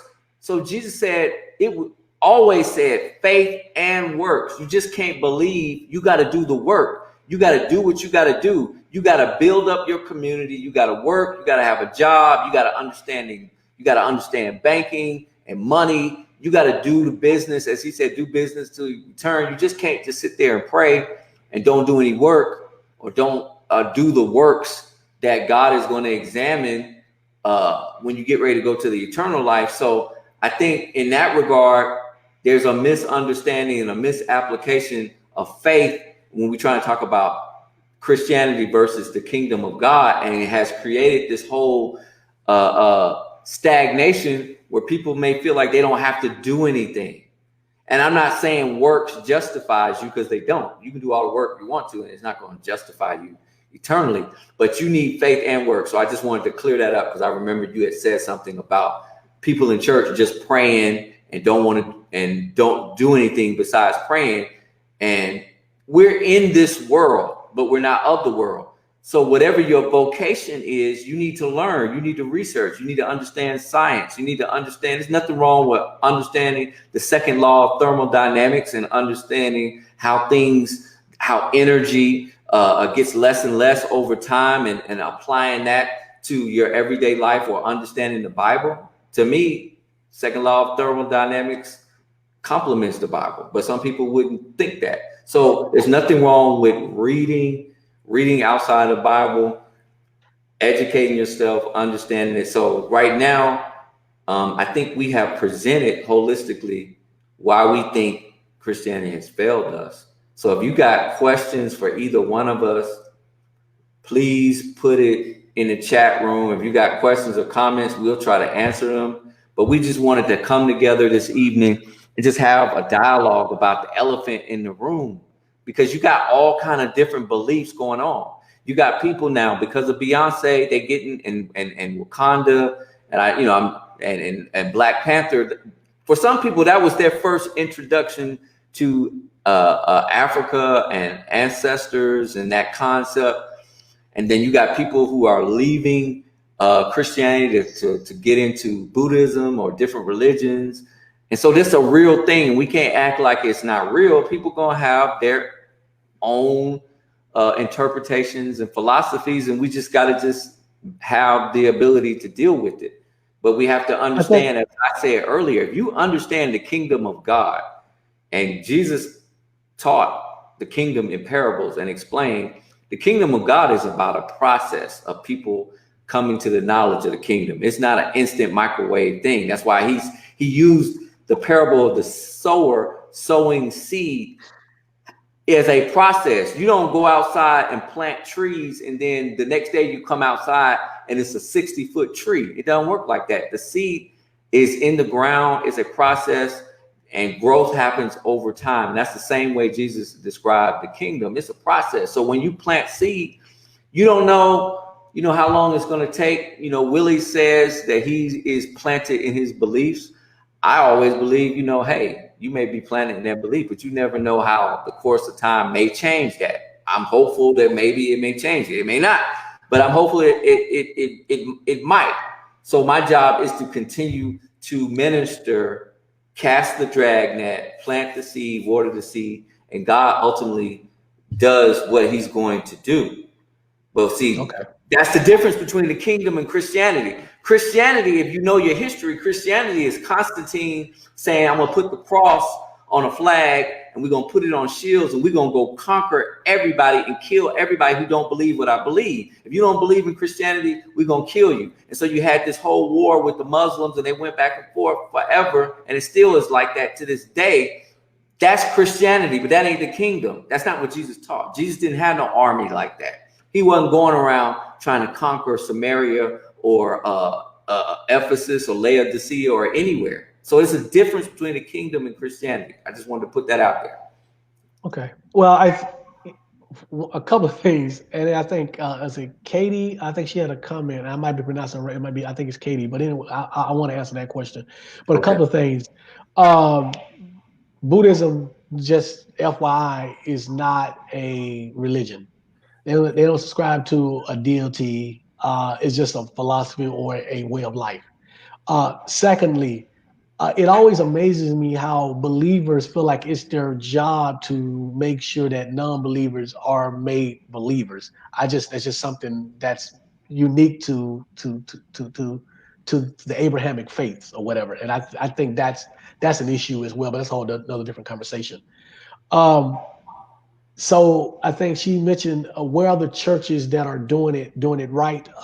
Listen, I think that there are churches. Well, I know for a fact that there are churches that are doing stuff for the community. As a matter of fact, the last church that I was a member of or that I attended here in DeKalb County, even though I left the church and I didn't believe in any of the teachings, I still participated in the church when they fed the hungry on Saturdays, or when they did some of the other stuff, outreach to the community. Because in my opinion, that's what the churches are supposed to be doing. So I was happy to be a part of that. Ironically, I would after we did that, they would sit in the gym. These people were mostly homeless, and someone would come out and kind of preach to them and talk to them. And it was just ironic to me. I was sitting there and actually talk to some of the people and say, how can we make your life different? How can we better your life? Because you having to come here once a Saturday, what are you doing between Sunday and Monday? How can we as a community fix that? It was just something almost, and this is just me, it was something almost hypocritical about on the one hand feeding them on Saturday and then coming out saying, Jesus is the greatest thing that ever, just hold the faith and everything is going to be all right. These people, they didn't know where their next meal was coming from.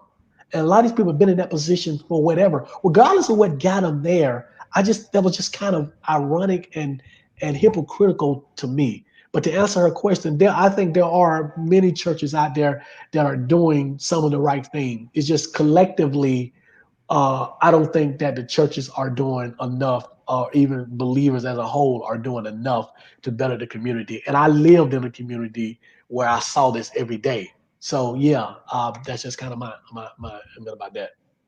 Okay, yeah, I'm in the chat trying to pull up questions because people are asking questions. Katie, let me know what you're talking about as far as what do you think are semantics. Vic Hall brought up a point. Let me pull it back up. I would think man, as you said, I think man had a. There it is. If they say God doesn't operate in confusion, how can you have so many denominations and the KKK reading from the same book with different philosophies? I will answer that first. God is not the author of confusion. But as I stated earlier, people can take different things and do it the way they want to.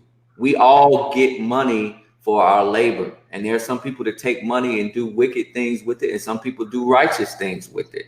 So you have so many different denominations reading from the same book because they're taking the book and doing their own agenda. The Methodists have a different interpretation and agenda than Catholics. You got Protestants and Catholics. You got racists. You got evangelicals. You got what is it, AME. You got all these different people that have their own opinion or interpretation.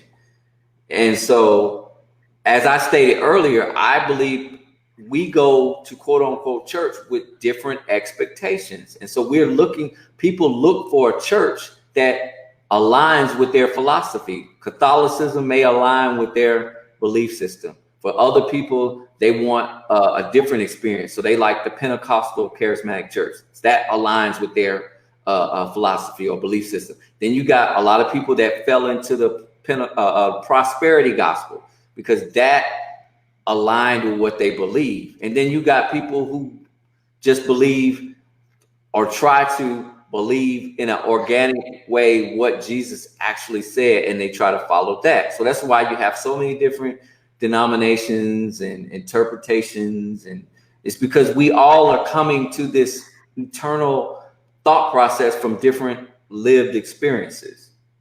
Well, what do you think? Yeah, I think Nick was it Nick? Was it Vic, Nick? Vic, I'm Vic sorry, Vic. Hall, Yeah, I Alabama think A&M. yeah, I think he had an excellent point. But here's the thing. Your answer to that was not an excuse. It was an answer. But I think what believers have to understand is when let's say that I had never been exposed to church, that I was a non-believer, had no zero exposure to church or very little exposure to church.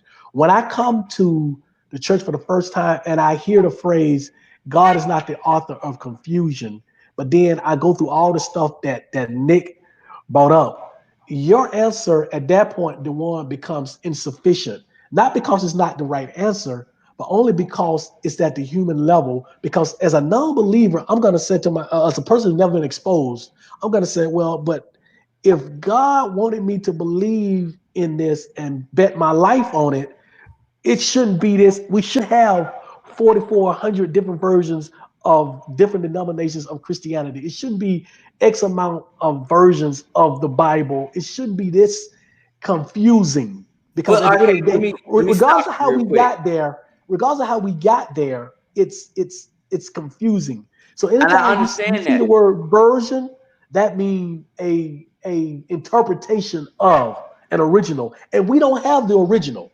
Okay, so let's unpack that real quick. Because yes, we talking about logic, because me and you both, you understand logic. If we come into this existence of space and time with a free will to choose how we gonna live this time or this allotment in being alive, then you're gonna have all these different viewpoints. God didn't make us as robots to where we had to do it a certain way. Otherwise, we wouldn't have free will. So you got to balance out the idea of choice, free will to do what you want, interpret what you want with the sovereignty of God, if that makes sense. Because otherwise, we would be robots. We would be programmed machines, which we're not. So this is why we have the diversity of interpretation, is because we're not robots. People have free choice. They can believe any of the denominations or not, because we do have the ability of free will for the most part. But okay, so what you just said also created a second issue because every believer don't believe in the theory of free will. Some believe in predestination, Some don't. So again, I'm not talking from the standpoint of somebody like me who've been exposed to it for X amount of years and just walked away. I'm talking from somebody who came into it for the first time and want to really believe. But it in itself, and this is not your issue. This is not the people on the comments. This is not their problem. This is the collective problem of the faith, the religion, the book, whatever you want to call it. It's a problem of the whole. Those individuals that have never been exposed to it, it is completely confusing at times. It is there's a ton of discrepancies. Even in reading the Bible, there's discrepancies about the exact same story. I'm sorry, I said predestination. I mean what's the word I'm looking for, Djuan? Well, people think that that God has already mapped everything out for them. Well, no, that's predestination. That's Yeah, so predestination. some people believe in that, and some people believe in free will. So I thought that Ebony was saying, she was asking the question, what's the question mark? I wanted to make sure I wasn't saying it wrong, Ebony. But yeah, Yeah. so I'm just saying. So I'm always looking at it from the standpoint of those individuals who've never been exposed to it, because I saw this firsthand again. And not that I'm trying to push people back into Christianity. I just want people to have all the information, have the ability to do the research and make up their own minds. And I literally, since I've been freed from worrying about going to heaven and hell, I really don't have a dog in this fight, other than I want people who are like me to feel the freedom to come out and say, listen, I just don't believe the way you believe anymore. And that be it for them. Like there are no repercussions after that. And unfortunately, there are repercussions after a person says that or admits that or comes out like that. Now, we're going to get into a little bit of the metaphysical a little bit. And a lot of people, like, believe it or not, when I was in seminary school, there are professors that were teaching me that don't believe in heaven or hell or the book of Revelation. So you're not saying nothing crazy. I know some people that watch him like, he's out of, no, even in seminary school, a lot of the modern thought and the theology, they don't believe in heaven or hell. They just believe God is universal love, which I don't believe in that. So back to that question, and this is just a question.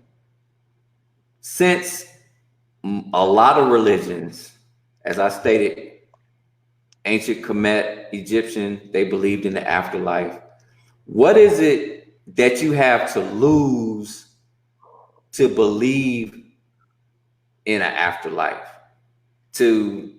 Is it the fact that Christianity or whatever is presenting a certain way that you have to believe in order to have a certain kind of afterlife? Is that the issue?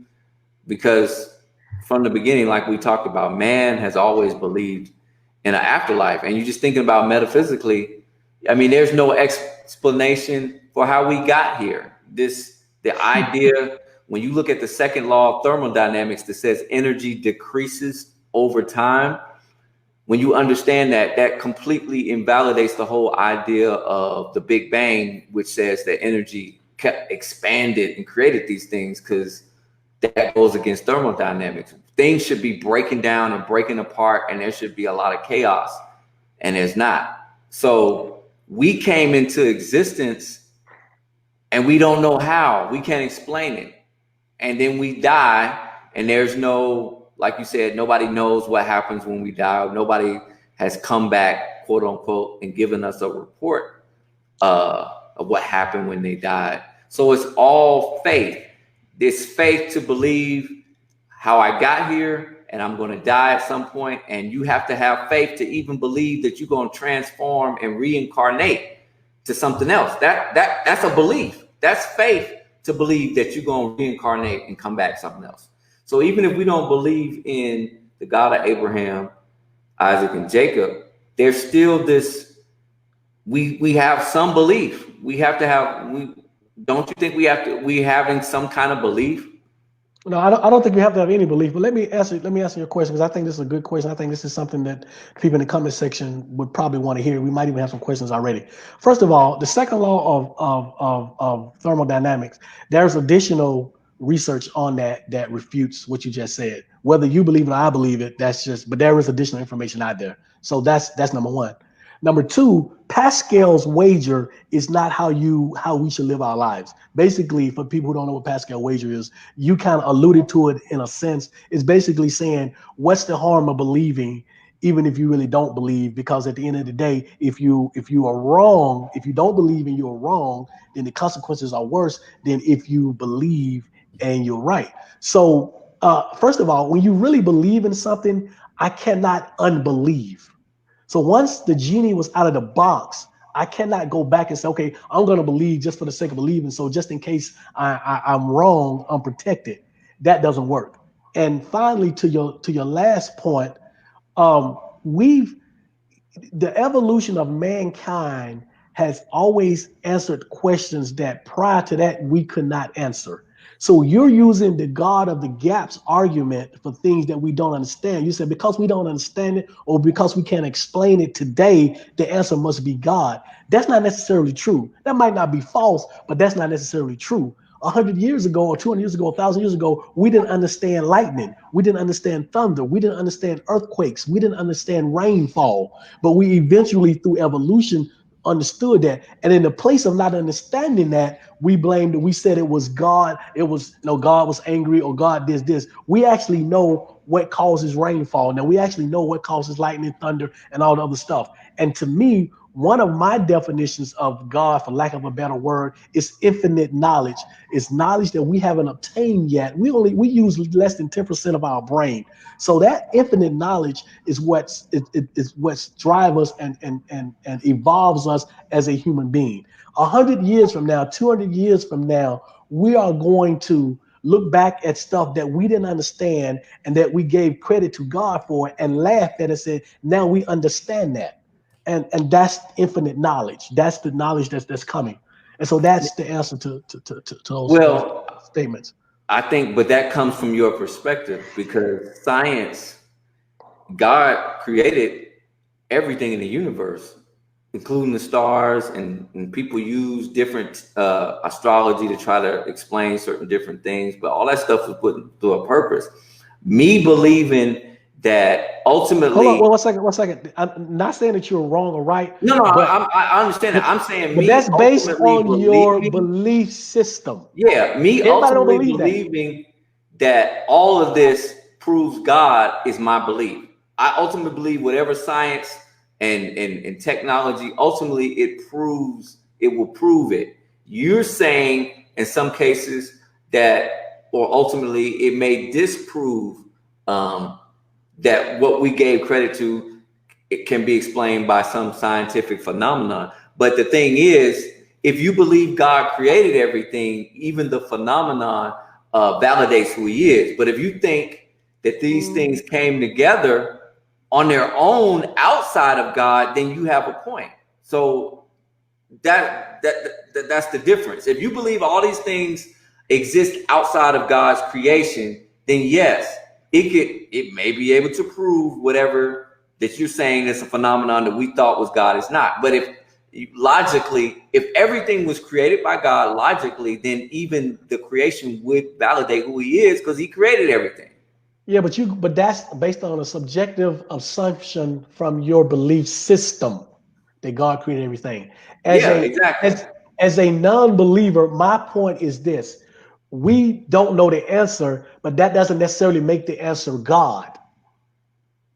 So, and through history, we've not known the answer. And most of those things, we've come to understand those things to not be God, unless you are a believer who believe that anything that happens is God. And then at that point, there's no more debate or no more argument because that's a unattainable argument to defend because not because it's right, but because that's just what you believe. And I can't change the way you believe. Even all the facts in the world will not change the way you believe. And you explained something to me, and I hope believers paid attention to what you explained. You did an eloquent job of explaining it. Katie says your assumption is just as subjective as his, and so Well, therefore, when well, you put that in not context, necessarily. Not but necessarily. this is my response to that. Okay. We both believe what we believe, And so ultimately, we both have faith in what we believe. You may believe that ultimately these things, some of these phenomena will explain themselves and don't require a higher a deity to do it, correct? Whereas I would say my faith believes that God Elohim created, and so it really boils down at the end of the day, whether we talking about has Christianity failed us, it boils down to what do you believe, and whatever you believe, your belief system is based on limited knowledge. Because I've studied a lot, but I don't know everything, so it's still a limited amount of information. Just like you studied a whole lot. But it's still, you don't have all the information because there's always more information being revealed. And so ultimately, we both have to have faith in our belief system. Ultimately, well, I think the difference, and this answers Katie's comment. I think the difference is this: the answers that I have are answers that are based on science and what has been proven, even if it's at the human level, is what's been proven and what's based on science. And the things that I don't know, I say, I don't know. I may or may not attribute that to a deity. And in this case, I don't attribute that. I'm not ready to attribute those things to a deity, because I know eventually we will know and we will understand. Your position is, regardless, it is God. And so, and that's really the difference. My points are not, uh, my assumptions are not subjective because they're based on human facts, what we've been able to prove as human beings, or we've been able to show through science and all of that. That's mine. Still, it doesn't mean that there isn't a God. I just don't believe in the Abrahamic one. And I think Paul or somebody, it might have been, what's the other guy from A&M, Hall. He said that he'd rather have knowledge than faith. I agree with Mr. Hall. I'd rather have knowledge than faith. We're never going to have all of the knowledge. We're never. But as we evolve, we acquire more and more knowledge and understanding. I should say understand. Understanding is the better word. Understanding of stuff. Yeah. So for everybody, Ebony said, Ebony said, non-believers have faith, and so do atheists. No, they don't have faith because the atheists that I know, they don't believe in anything. So they don't have answer. That's not a faith. This is a good question. Look at what Katie is proposing. What would you really have to see to believe? I would have to see basically the Abrahamic God in the biblical form, the way he's described or is described in the Bible, would basically have to come to me in person. Because it's funny how we have fewer and fewer miracles and all the things that supposedly happen in the Bible. We have very few of those. Since the advent of cameras and smartphones, we have very, very few of those. So I would have to see, that person, that biblical defined God from the Bible in person to be a believer at this point. And one thing that I always said is I got to where I got to earnestly, which means that whatever I was created with, my intellect, my logic, my reasoning, my intelligence, I use the exact same things that everyone else has, and it got me to this conclusion. And if I'm wrong and I meet this God of the Bible, I am prepared and I'm willing to say, listen, this is what I did. I used whatever at this point that you gave me, and it got me to this conclusion. If I am wrong or somehow doomed to hell for that, then it is what it is. All right. And I know that sounds like blasphemy to some people, but that's just as honest as you can be. I don't live in that world anymore. So that was brilliant. That was like really great, because let me tell you why that was great. Thomas, what I posted, it's on the screen. Thomas was one of the disciples. He knew Jesus like for real, for real.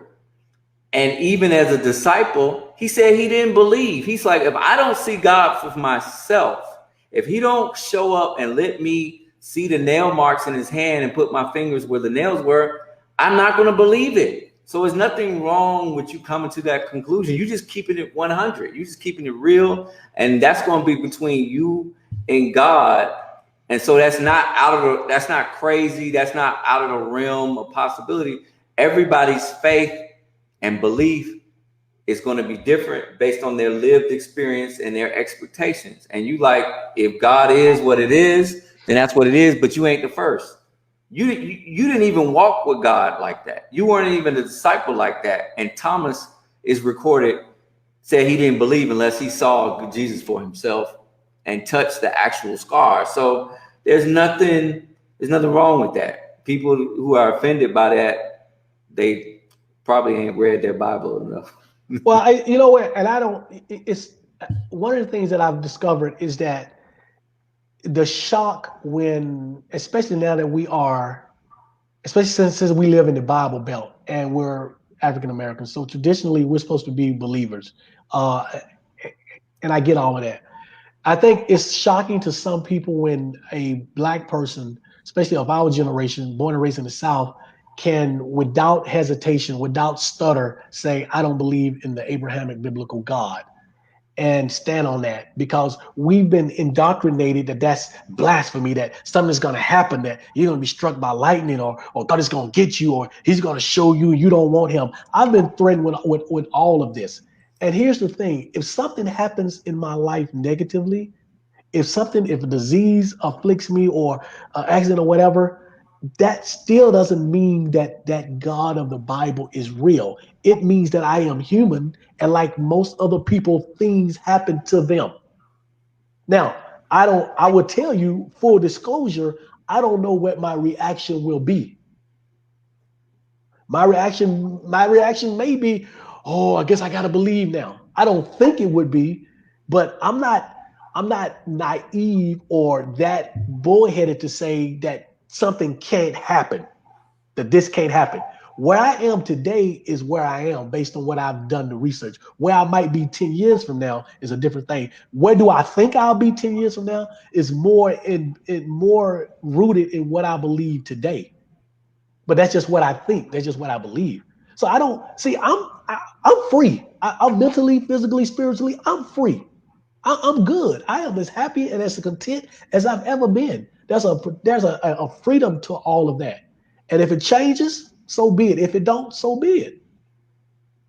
And as we talking about, has Christianity failed us?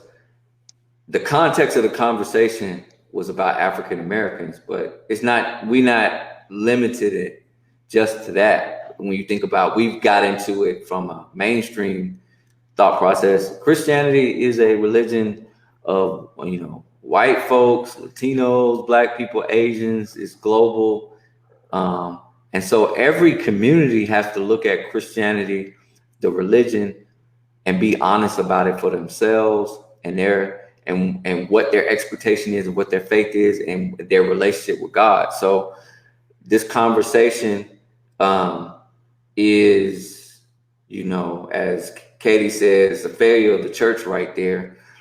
I think when you understand the history of church, because church is a mistranslation. The actual word is it should have been translated as assemblies, congregation, and the Catholic Church, the Pope killed William Tyndale, who did the translation into English, and said he wasn't going to put church as the word because it has a whole other meaning.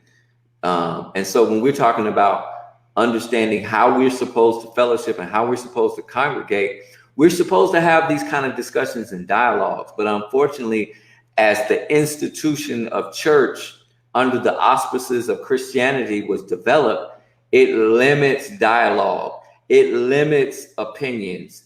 It limits people's personal expression. It limits you from reading. They don't, you got certain pastors that are intimidated because they don't know enough. They don't want people reading anything outside of the Bible. They don't want to deal with different questions of science or any of these kind of things. And I just think that's unfortunate. That's sad. Like, I don't know everything. I know enough to be able to dialogue with people of different beliefs, but I don't know everything. But I'm not intimidated by that. I'm not insecure about that. You know, we need to be open to have conversations with people. If we're honestly concerned or care or love people, you would have honest conversations. It's not about me trying to conquer somebody and make them a convert. You know, that whole conversion thing has been a distortion, because if you really study the life of Jesus, he didn't try to convert anybody. There were many people that said, Jesus, I want to follow you. And he would give them the option. He said, you need to do X, Y, Z. And they'd be like, I can't do that. And he was like, cool. He didn't try to make them become converts or change their faith or change their belief. He just presented the kingdom.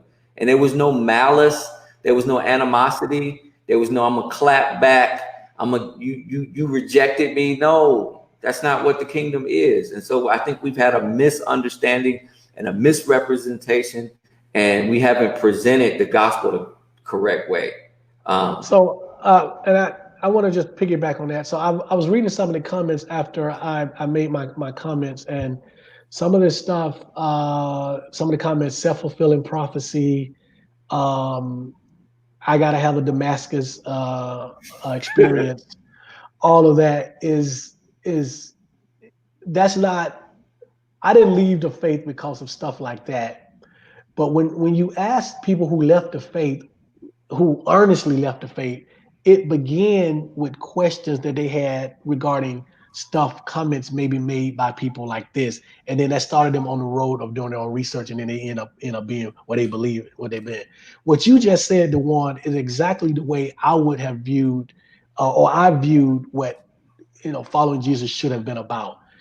The comments, on the other hand, is basically saying, even if, and I thought, and I'm not sure if those people believe in free will, but self-fulfilling prophecy and having my own the Damascus situation, that wouldn't qualify, in my opinion, wouldn't qualify as being a having free will. So again, believers on the outside looking at someone who's not a believer, and on the one hand are saying, okay, God is going to show you, he's going to show you, he's going to make sure that you come back. I'm not the first non-believer. There are millions of non-believers who've never had that so-called experience that you guys are hoping for or wishing for. Trust me, I have people who have said to me all my life that I was going to be a pastor. I have people that are saying today that I've left the faith, saying the exact same things that you guys are saying. And to me, I honestly, I wouldn't want to serve a God who is making me serve them or causing things to happen in my life that make me turn back to them. That means I'm not serving them out of the free will of my heart. So I don't understand that. I don't really get that. But hey, that's cool. Y'all will be the first to know if it ever happens. Okay, Paula Wilson says, bottom line, there's no longer preaching truth. It's time for people to study for themselves. That's not what we're saying. We're saying truth is relative based on your lived experience and your beliefs and your perspective. And so my truth is based on my belief system, and I'm going to teach and preach that.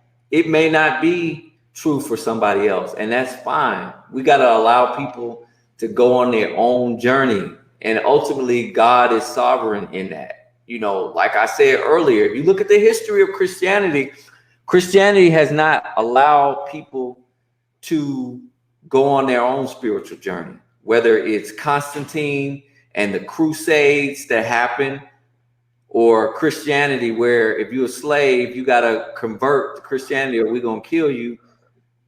That's not how it is supposed to be. That's not what Jesus presented. And so this whole idea about converting people, a lot of times it's narcissism, it's ego, and it's insecurity. You feel like you need to do that, when God never said you're going to get stars by your name and you're going to get this, and that because you was able to convert people. I don't see that. The way that it's described is that you're supposed to present the truth, and they can accept it or reject it, and you keep it moving. You keep doing what God's called you to do. When you get stuck in You got to convince somebody or convert somebody. That's you. That's your ego. That's your narcissism. That's your own insecurities. You're not even secure enough in what you believe to just believe. And I could be in a room of 1,000 unbelievers and agnostics, and I'm totally secure. I'm good. If they believe God, that's great. If they don't, God is still great. And so we got to be able to have that. We gotta like, that's why we had the conversation. Has Christianity failed us? Because one of the reasons it's failed us, it's brainwashed us. There's a difference between Christianity and the kingdom of heaven, which Jesus taught. And so you got all these people that are out here harassing people like Willie in some cases. I'm good. And no, I'm just saying, it's meant to be concerned. We concerned, Willie, you going to hell, so we need to jump on you and get you converted. And a lot of times it's not even that. They're not concerned about you. Yeah, like that. I'm not convinced that it's concerned. Katie, No, it's not concern. It's ego, narcissism, and insecurity. Because if you're really concerned about somebody, even if they don't convert, you'll pray for them, you'll help them, you'll be available to serve. See, that's the problem with Christianity. It's not about being available to serve. You got people that you're trying to convert and make them go to church so they can serve church, which is not the kingdom. And so therefore we don't really care about people, if that makes sense. I think, let me start, Katie. If I misunderstood you, I certainly apologize, and I read your comment. Vic, I see you, bro. Absolutely, I'm with you.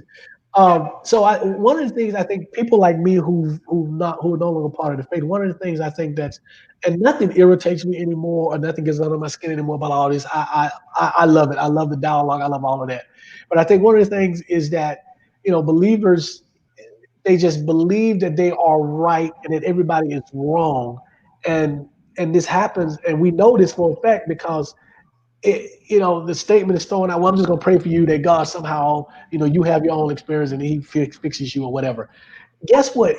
Two things. If you live your life the way you're supposed to live your life, and someone is searching and on that journey and runs into you, guess what? They're going to have more questions about why you are living your life the way you live and what's causing you to do that. That in itself, if you want to convert somebody, will be all the converting. Secondly, if it's for me or for anybody to be on that path, then they will be on that path. If not, I've come to the realization that nobody knows for sure if they're right.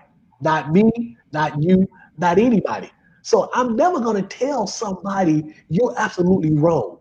I might tell you, here, study the history of religion, study the history of Christianity, study the history of Jesus, and make your own conclusion. Or I might tell you, I don't believe in that. But I'm never going to tell you, even when I was a Christian, a believer, I never told somebody that they were wrong.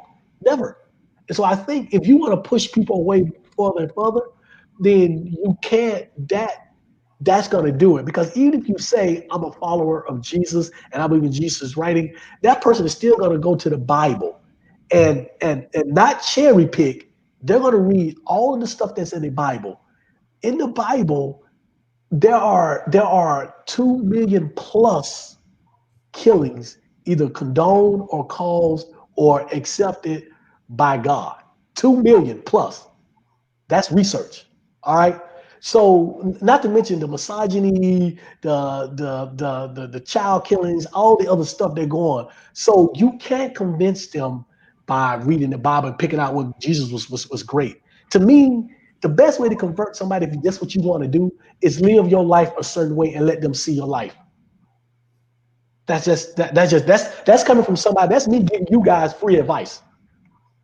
Well, and actually, that's how it's always been. I mean, I think Christianity has misconstrued what we're supposed to be doing. From the beginning, it says that Noah lived his life. He didn't condemn anybody. He just did what God told him to do. God said, build the boat, the ark. He built it, whether people believe in that or not. But the point was, he never condemned anybody. It said he lived his life and it condemned people, whether they wanted to believe what he told them or not. And even Jesus told us that, as has been said in the chat room, how we live our life and how we treat people is a bigger testimony to the kingdom of God than me on Facebook or Instagram talking about it. It really boils down to how we live our lives. And unfortunately, we've created this narrative, especially in leadership, that we can do whatever we want to do in the church as a leader, and it doesn't matter because I'm called, I'm anointed. And people are paying attention to how you live your life and what you do. And so we got to be better about being examples of what we believe and the faith that we have. If we're not living it, then what are we doing? If we are passing by the homeless and then we are exploiting communities, and all we do is ask people for tithes and offerings, and the church looks good, but across the street, you got boarded up houses, you got poverty, you got people on living at the poverty line, you got people that they living in a food desert, they don't have access to fresh food, then we're not doing. If your church is not transforming your community, not just to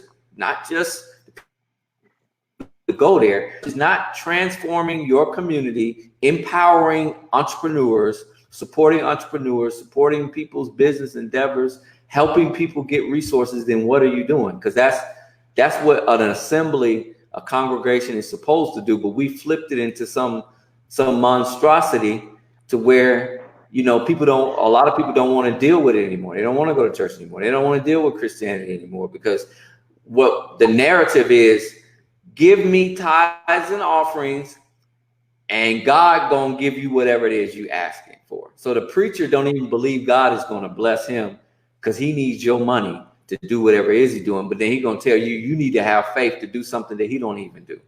And so it's just, it's unfortunate, it's terrible, it's turned off a lot of people, but yet and still, it's our job as believers to humble ourselves and do the right thing and serve people, serve the communities we're supposed to be in. Because I've said this before, I haven't said it on this podcast. One of the things that Jesus told us to be is salt and light.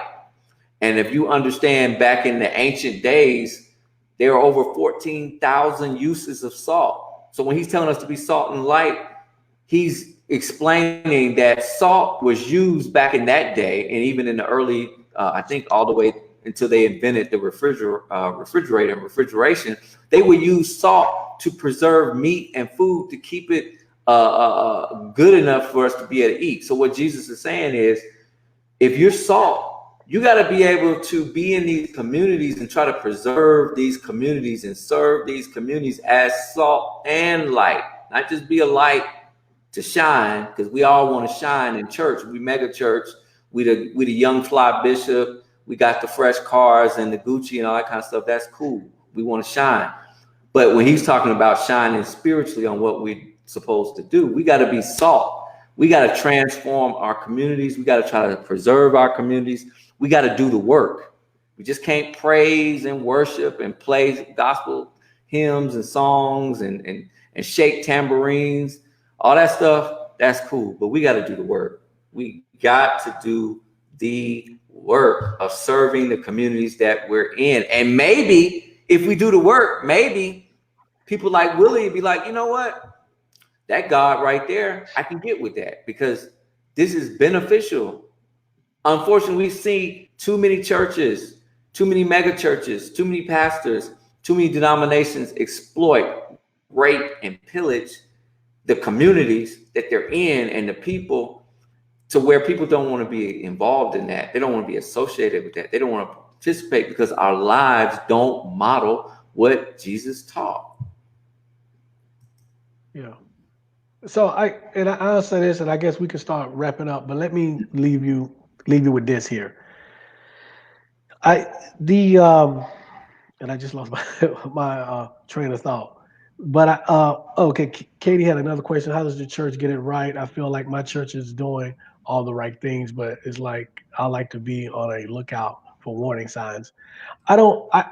I think that as a community, and even as a society, I don't think that a belief in any religion is necessary for us to have morals. That's number one. Number two, I think that a religious belief, whether it be Christianity or whatever, have been and may be good for the individual, but I think it's been bad for us as the collective.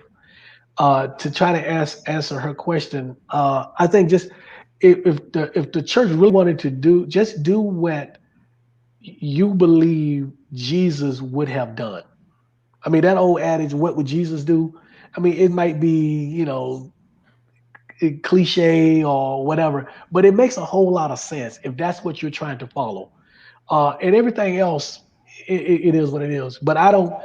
My whole goal, and I have a book that I'm writing that should be out by the fall, which talks about why I left Christianity and why I think it has failed us as an African American community.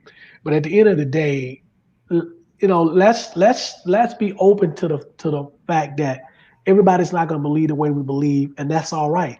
To be honest, all of the people that I know that are non-believers, for what I know from them, what they've shown me, they all are really, really good people. Now I know more believers by far, but the percentage of believers that I know who are horrible people, who are bad people, nasty people, are much higher percentage than the non-believers that I know. So the things that the church and Christianity used to give us, those things can be replaced and have been replaced in a lot of circles. So, it's up to you guys. I think what you believe is personal. And if it was left personal, I wouldn't have an issue. But that's the problem. It's not left personal. We create laws based on someone's religious belief or what they believe in. We ostracize people because people don't believe the way they believe. And that's a problem. From my understanding, that isn't what Jesus would have done if he would have been a real person or existed. That's not what he would have done, or that's not what his teachings say.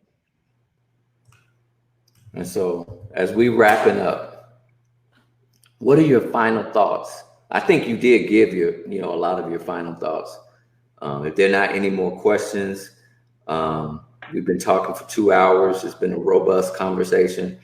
Um, as we're wrapping up, going forward, what do you think needs to happen with this pandemic and the whole idea that African American net worth by 2053, they say zero will be zero based on facts? I mean, there's nothing we can do about it. The economists have studied this. What do you think we need to do as African Americans, as a community, going forward, in whatever new normal that's going to happen out after this pandemic? I think, first of all, let me just say thank you to everybody, all the comments and everybody that came in. Appreciate it. Much love for everybody, even the people I maybe disagree with or whatever. That's all part of it. Thank you. Um, Thank you, Djuan, for inviting me here. And so to answer your question, uh, I spent 20 plus years, and I still do it because I have people that I'm mentoring now, but I spent 20 plus years mentoring people. And there was a time in my life that I thought that people like me and all of us getting together, we could save everybody. And I realized that that's not possible. But what we can do as an individual, those of us that's been fortunate or blessed, or whatever you want to call it, to have acquired knowledge and been successful in whatever area of our life, give that back to one or two other individuals, and that'll help us. The one and I and some of you guys on the call have knowledge and information and other resources that we can give to people and help people in our community, so that this prediction about 2053 does not come true. Secondly, we need to redirect our resources, not just the money, but our time, our efforts, our energy away from the church and really into the community. If the church is not going to direct more of those resources into the community, then we have to do so as people. We have to redirect those resources into the community, set up opportunities that we can help our brothers and sisters in the community. And that's the only way it's going to get done. Jesus is not going to come down and fix it. God ain't going to come down and fix it for you. It ain't going to happen. We've been waiting on that forever and ever. That's not the answer. We already have within us everything that it takes for us to get it done. It begins with us changing our mindset. Those of you on this call who believe that you are cursed because of the curse of Ham, in my opinion, that is BS. That's one of the things that keeps us down. Well, I'm not going to do anything because we cursed anyway. That is a horrible way of looking at things, and our young people don't see it that way. So as long as you believe in your mind that somehow our collective condition is preordained or predestined or divinely inspired by God, it's insanity. It's insane. Djuan and I can have another podcast and we can get into all of that. Why I believe what I believe, what he believe. But I'm telling you, until we change our collective mindset, Jesus ain't fixing it, God ain't fixing it, and we up under no kind of curse. We got to fix this ourselves by reaching out to one or two people in our community and letting it mushroom from that point. Okay. My final thoughts are, as we look at the quote unquote facts of the Black community socially and economically, I do first believe that we can't fix it in our own wisdom and strength ourselves. I don't believe that we can do it only because we've seen over 400 years, anytime African Americans have built any kind of ecosystem, white supremacy has destroyed it. We have a 400-year history of us. We've done everything. We've had militias, we've fought back, we've done slave revolts, we've done Black Wall Street. We have done everything under the stars, and it has been crushed because we only make up 15% of the population. We don't have the economic capacity to quote unquote overcome in our own strength. That's just my belief based on facts, because if there has been a Black community in America that has overcome white supremacy, we don't have it. We don't have it yet. And we've been doing this since we've gotten emancipated. So my thing is, yes, I do believe that we need divine intervention from God to get to where we need to get to. I don't believe that, and we can have a whole nother discussion about it, but I just don't believe white people felt like, slavery's not good. We're going to go to civil war and we're going to fight each other and blah, blah, blah. I just think that was divine intervention because there was no reason for them to give it up, to give up slavery. I think God gave us a break. And so I think in order for us to get to where we need to get to down the road to get to some sense of prosperity, it's going to require work. I'm not going to say it's all Jesus going to fix it. I'm not going to say God's going to fix it, because God always required people to turn to him and do what he's asking them to do in covenant. He just doesn't fix it. So we got to do our part of faith, but also we have to have the works. Every Black man that's watching this and is viewing this and sharing this, you need to know where your water sources are to get to your house. I used to work for watershed management. There are a lot of issues all over the country with poison water. You need to know the water. How does it get to your house? Because water is important for your sustainability as a family. You need to know how food gets to your community. You need to research that. You need to know the energy grid of your community. You need to know the ecosystem of banking. You need to, in case because these pandemics are going to keep happening.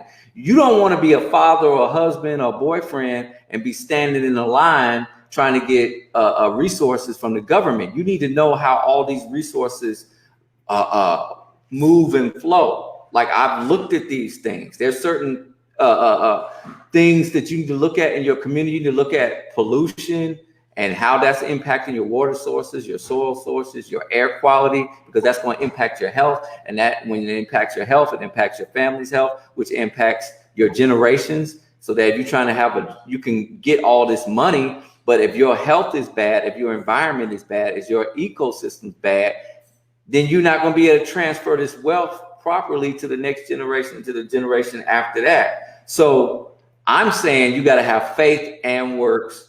We have to work together as a collective. We have to change the ecosystem with our churches. The churches just can't be swamps. They can't be a black hole. Your church can't be a black hole where everything goes in it and nothing goes out. You got to transform your church and stop going into debt with your church. You got to transform the church to be a community oasis, to manage resources and to empower people, because we won't survive. They say by 2050, the Earth's temperature could rise almost 2 degrees Celsius, which will cause catastrophic issues across the globe, and especially in America, and will impact communities of color because we don't have the resources. So if we don't earnestly try to improve our communities in the next 10, 15 years before climate change and the impacts of climate change happen, we are going to be in a whole world of trouble. And then we can't be crying and calling and say, oh God, oh Jesus, fix us. Jesus is going to be like, I told y'all that you needed to work together and be good stewards of your money and your resources. That's just day one. And we haven't done that. And so we got to do a better job. Even when we vote, we got to hold people accountable. After the vote, you got situations in DeKalb County right now where the people they voted for have approved recycling waste plants and concrete plants in residential areas that were zoned as residential areas, and now they rezoned them as industrial and didn't tell the people that voted for them, and they bring in all this pollution into the area. So these are things that's just common sense that we're supposed to do as a collective. We just can't just have faith. We got to have faith and works. So I agree with Willie. We got to educate. We got to pull each other up and understand the signs and the handwriting is on the wall. These things are going to happen by 2030, 2040, and we have to adjust our lifestyle. We have to anticipate what the new normal is and collectively work together. Otherwise, you're going to be standing in a line, as they used to say on Good Times, hanging in a child line, good times. You don't want to be hanging in a standing in a chow line trying to get food and groceries because you didn't invest in land and was able to grow your own food and do barter with Willie, who has his own land and his own ability to grow food. There's no reason why we don't do this. Nothing is stopping us from creating our own ecosystems but ourselves. We don't need God to go fix it. That's something that's common sense. But we've been so dependent on the government and the Christian government and God gonna take care of us through the government instead of having the faith to go do what God said and take care of ourselves. We're setting ourselves up for failure, and we can't blame God when these calamities happen if we don't do the work. We got to do the work.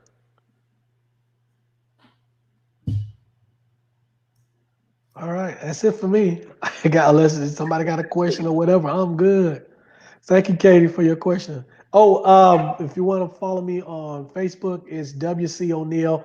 My wife said, "Hey, honey, hey, sweetie." My wife said, "Great interview, Djuan." So glad. Thank you for my wife for.